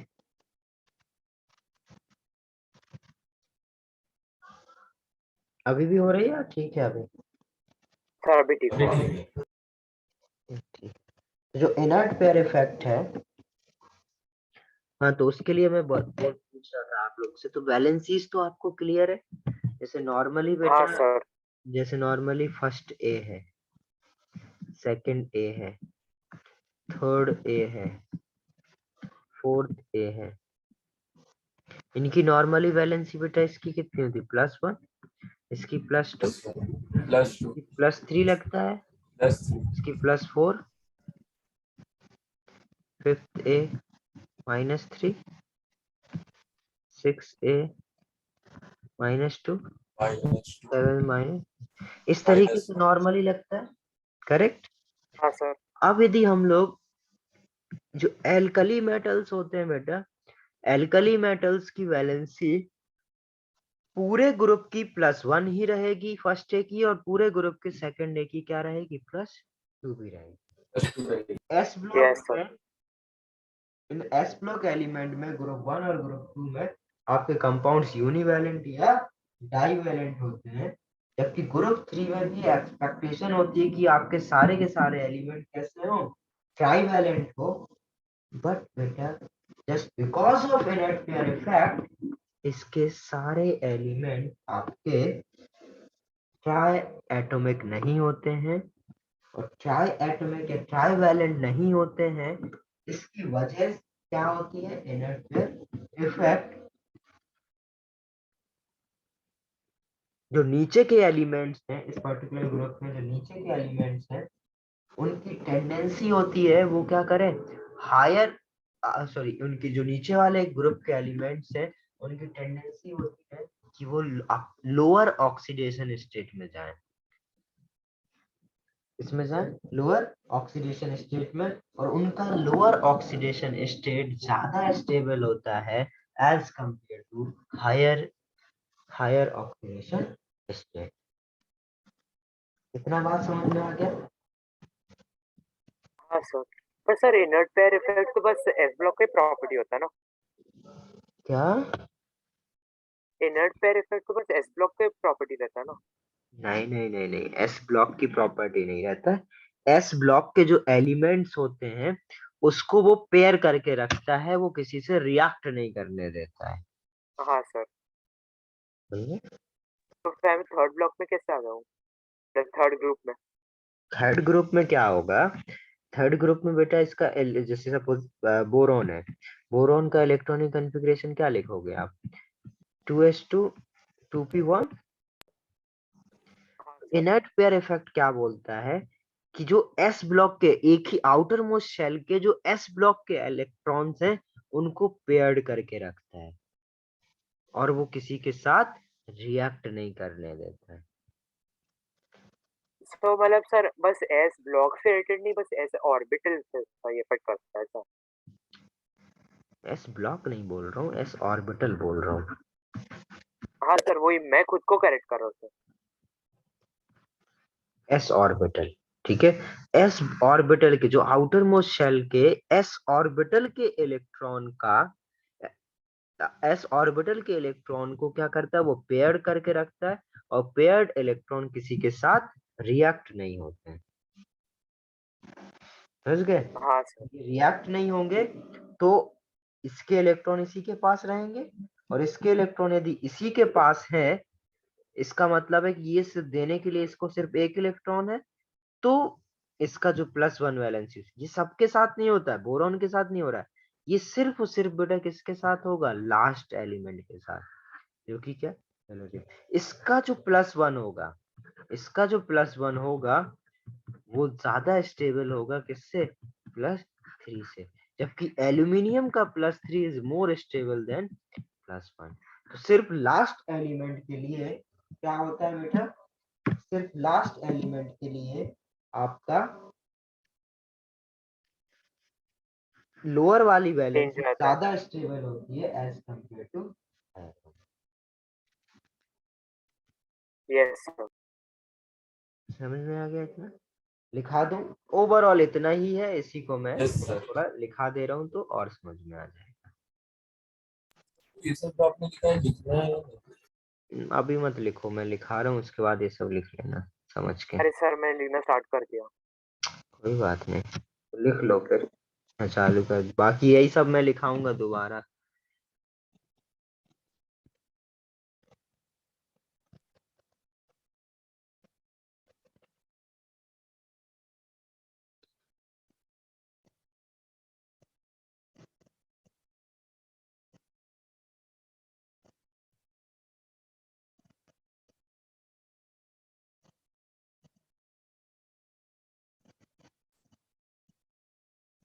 हाँ सर डन। सर बचा है। करो करो।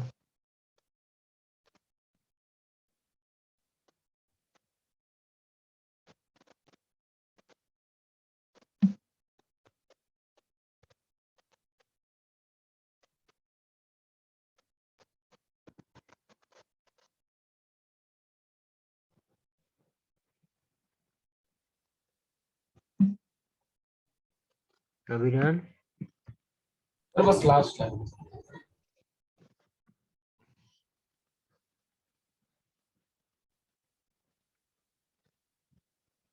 Yes.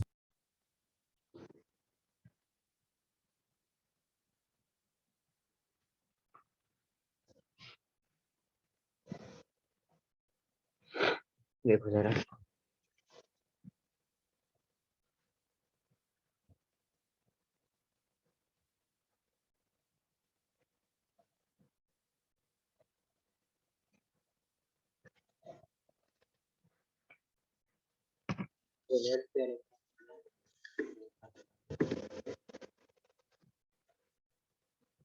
Atoms never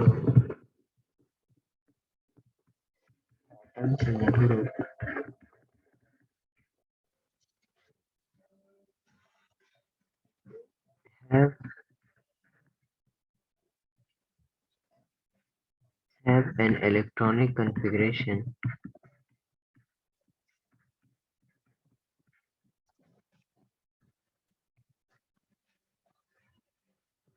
N2 NP1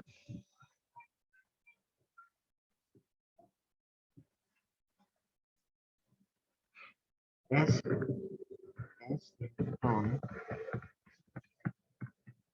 electron in the outer shell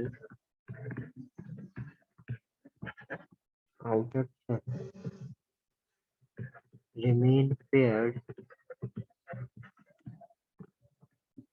remained paired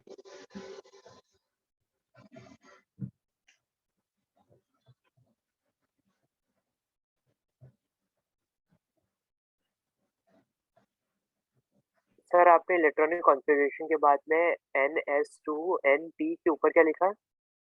NH2NP1। और सर उसके बाद क्या लिख रहे हैं, एस इलेक्ट्रॉन है तो। हाँ, s electron in the outermost shell या outer shell remained paired, do not participate do not participate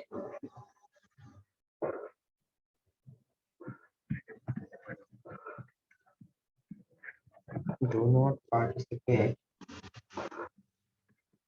in bonding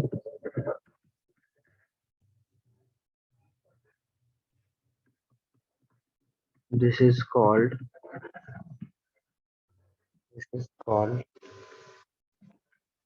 inert pair effect।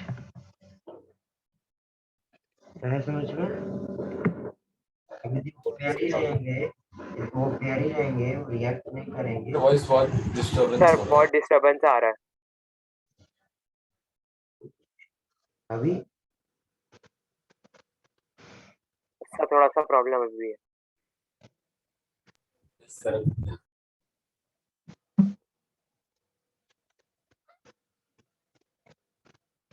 अभी ठीक है क्या?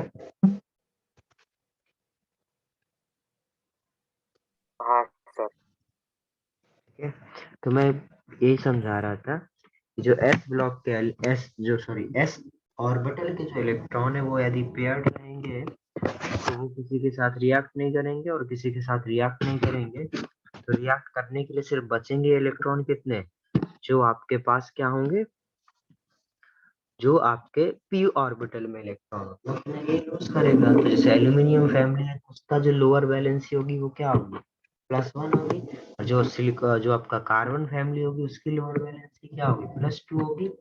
और वो जो प्लस प्लस लोअर जो वैलेंसी होगी, लोअर वैलेंसी सब सिर्फ और सिर्फ बेटा उस ग्रुप के लास्ट एलिमेंट के लिए ज्यादा स्टेबल होगी, किससे, हायर वैलेंसी से, क्योंकि ये क्या है, last element, last element of each group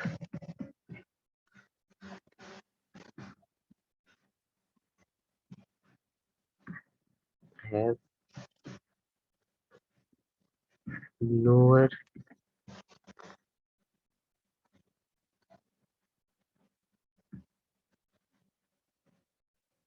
have lower या सिंपल बोल सकते हैं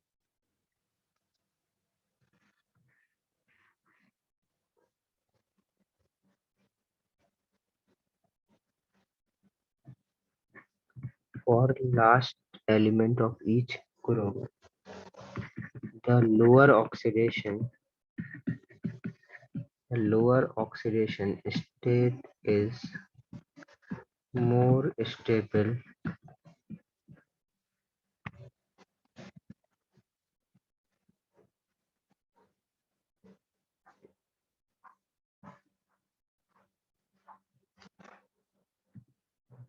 हाँ हाँ इधर सही कर लो।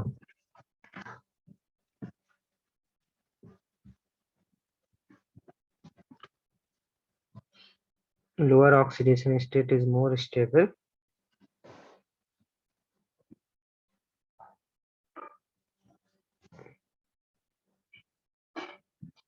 than higher।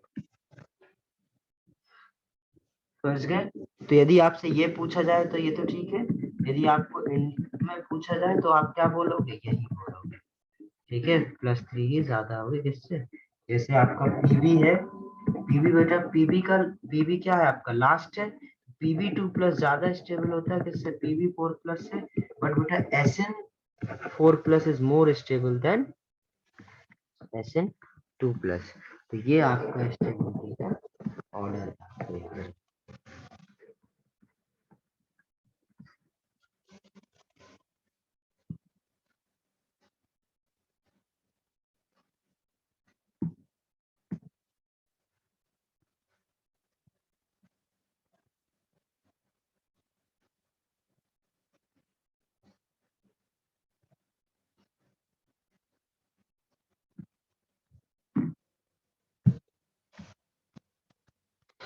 क्लियर है ये बात? यदि आपसे बोला जाए boron plus aluminium +1 Ga+1 Indian +1 और थैलियम +1, तो इसमें आपको स्टेबिलिटी का ऑर्डर आपसे पूछा जाए तो स्टेबिलिटी क्या हो जाएगा बेटा, लेफ्ट टू राइट। जो लोअर वैलेंसी होती है बेटा वो आपकी क्या होती है, डाउन द ग्रुप क्या हो जाती है, इंक्रीज हो जाती है। इधर बोल सकते हैं लोअर ऑक्सीडेशन स्टेट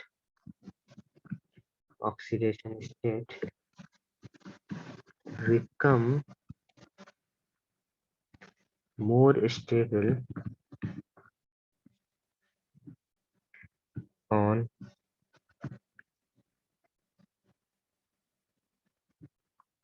डिसेंडिंग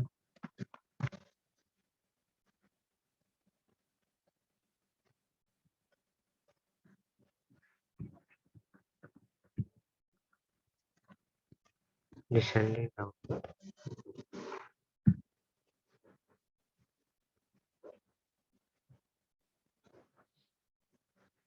और यदि से ये पूछा जाए B3 plus AL3 plus GA3 plus SIN3 plus और TL3 प्लस, तो क्या ऑर्डर हो जाएगा बेटा?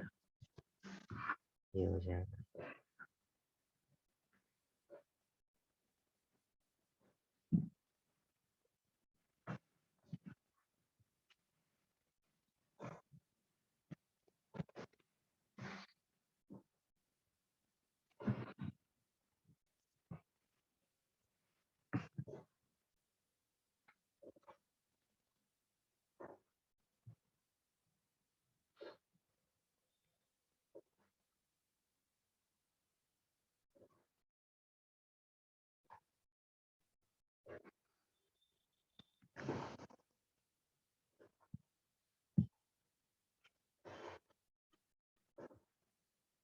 दैनिक है सर 2 मिनट लास्ट में।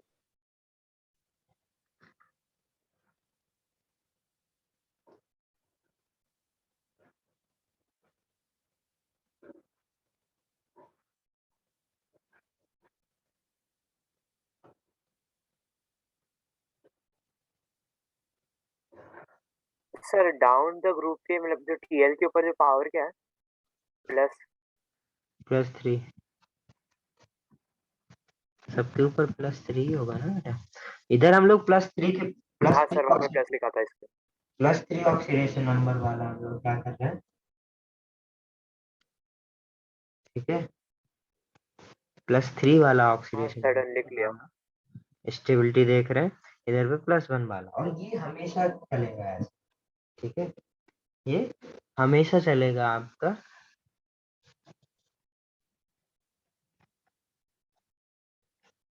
किसी भी ग्रुप में यदि आपको देखना होगा तो हर एक ग्रुप के लिए ये कर सकते हैं।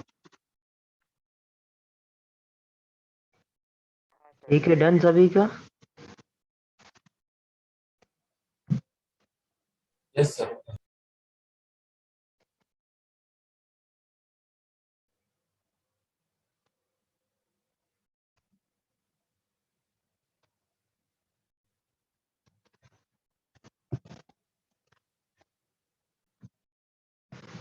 अब देखते हैं नेक्स्ट।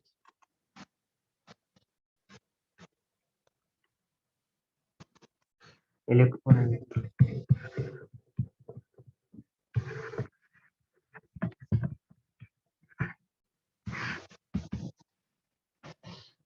एक फुल सिलेबस तुम्हारा टेस्ट हो जाए।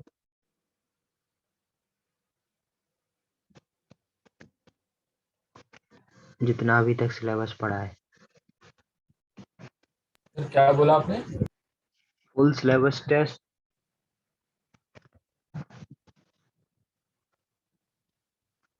11th हाइड्रोकार्बन छूट जाएगा, बाकी सारा कुछ पी ब्लॉक में भी जहाँ तक आप पढ़ लोगे।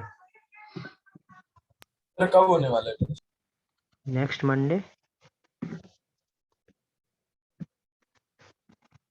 क्या सर क्या आप बोला अभी? चलो छोड़ो, नोटिफिकेशन मिलेगा, ठीक है।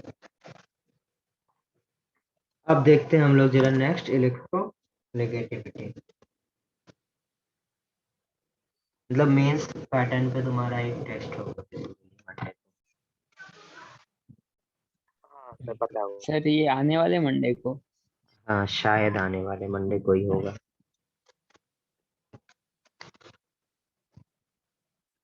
5 दिन में सर। हाँ 5 दिन में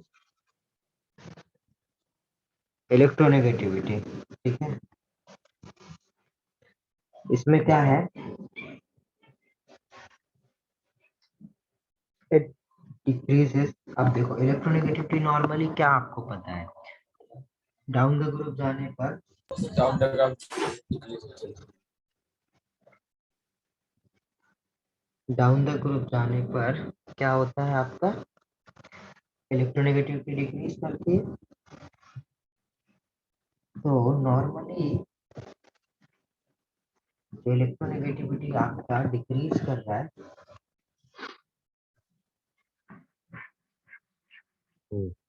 जो इलेक्ट्रोनेगेटिविटी है जो आपका डिक्रीज कर रहा है, बट इधर बेटा नॉर्मली डिक्रीज नहीं करता है। डिक्रीज करेगा, सपोज बोरॉन फैमिली की बात करें तो बैगन आलू गाजर इन थैला।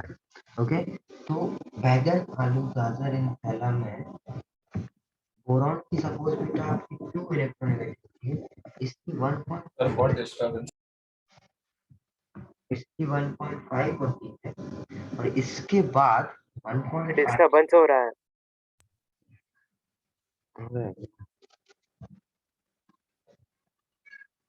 Yes sir. अभी ठीक है। Yes sir. तो जो आपका बोरॉन और एल्यूमिनियम है, गाजर इन थैला, इसका 2 और इसका 1.5 है। फिर क्या होता है बेटा, नॉर्मली डिक्रीज करना चाहिए था, पर बेटा डिक्रीज ने करके इधर से इंक्रीज करने लगा, और इसका 1.6, 1.7 और इसका 1.8 आता है। फॉलिंग स्केल याद रखिए, फॉलिंग स्केल के अकॉर्डिंग तो हम लोग क्या बोलेंगे, decreases from boron to aluminium and then increase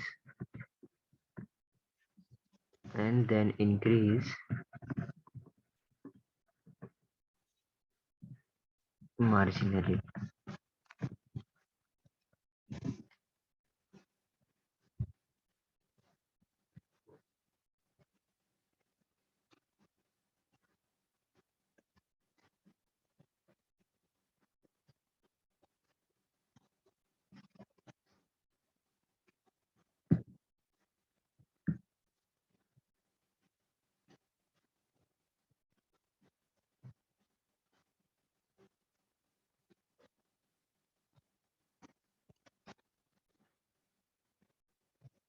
यानी ये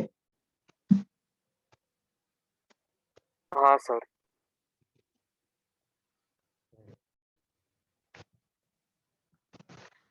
अब देखते हैं जरा हम लोग अगर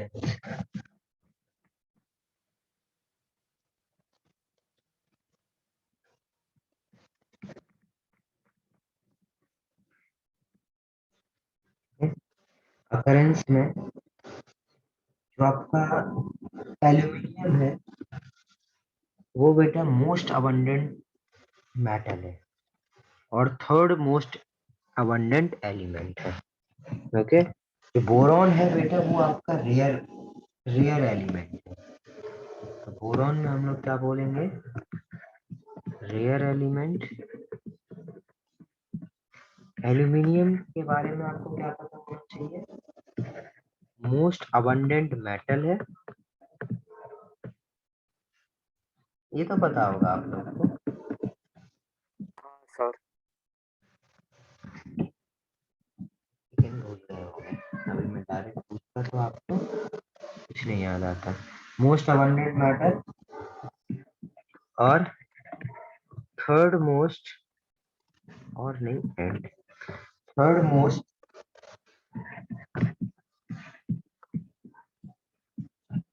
अबंडेंट एलिमेंट।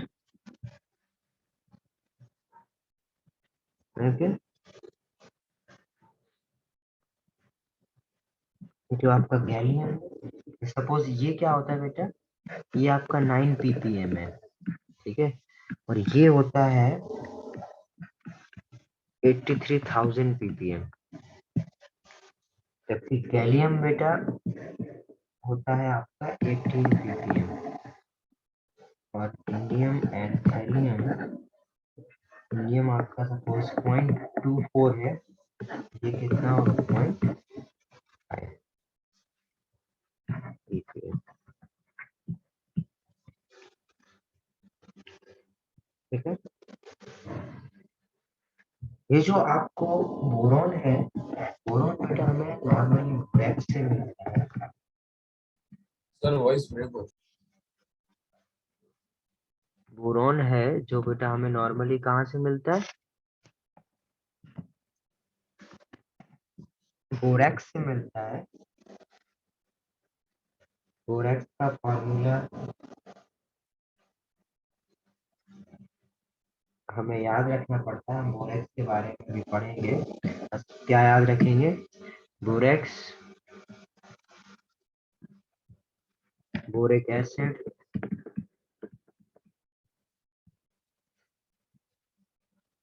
से हमें बोरॉन मिलेगा। एल्यूमिनियम जनरली हमें बेटा ऑक्साइड से मिलता है, क्रायोलाइट,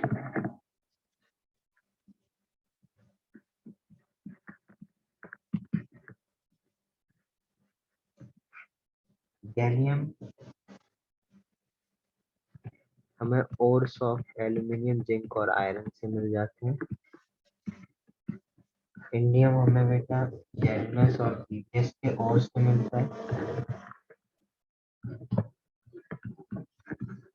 जबकि कैलियम हमें जेडएनएस and PBS ores.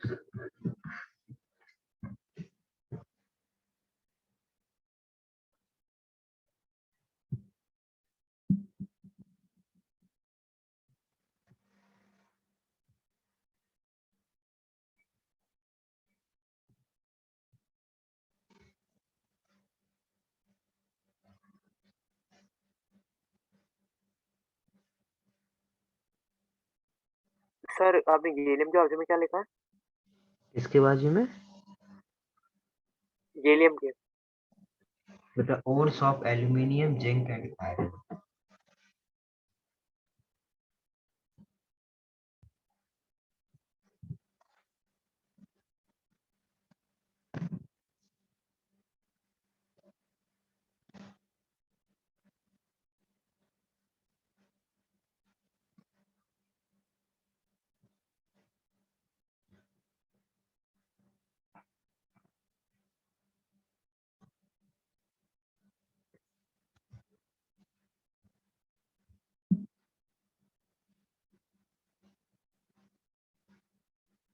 Done sir. Yes sir.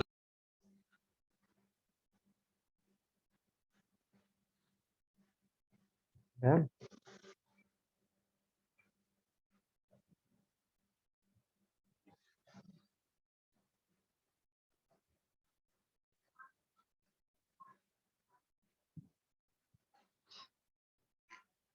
तो देखते हैं जरा। हेलो,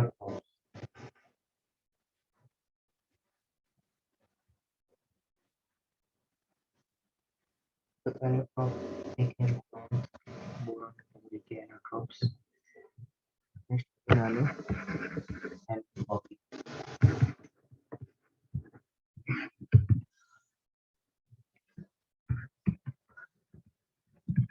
एलिमेंट्स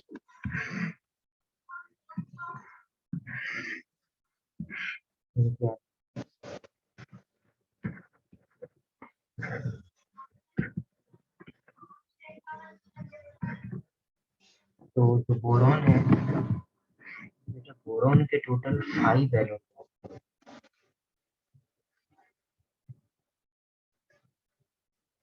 ये में जो 5 क्रिस्टलाइन फॉर्म्स हैं।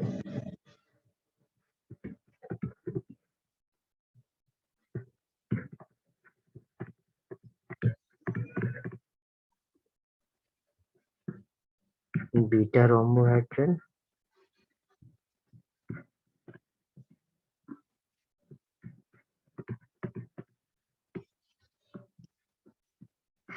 और क्या होते हैं, 2 एमॉर्फस फॉर्म होते हैं।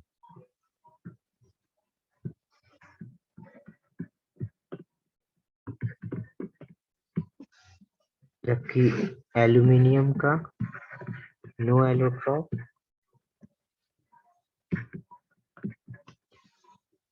Gallium,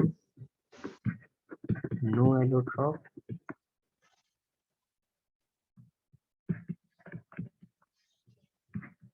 indium, no allotrope,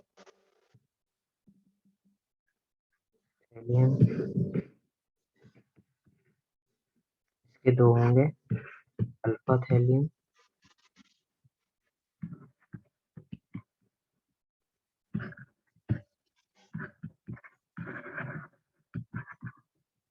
beta thallium.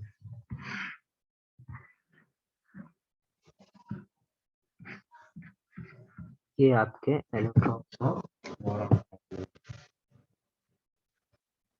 Sir वो बोरन पे का लिखा है बी रोम्बो, क्या 5 सर वो क्रिस्टल एलोट्रॉप 5 उसके नीचे क्रिस्टल वाला है। फॉर्म बीटा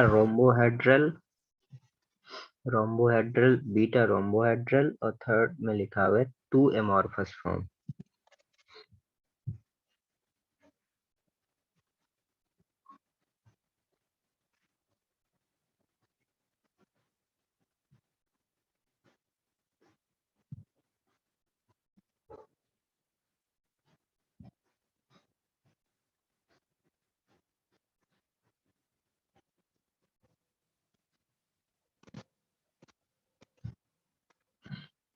डन ये नहीं सर। सर बस लास्ट। तो जिसका हो जाए वो लीव कर सकता है, इसके आगे हम लोग नेक्स्ट क्लास में देखेंगे।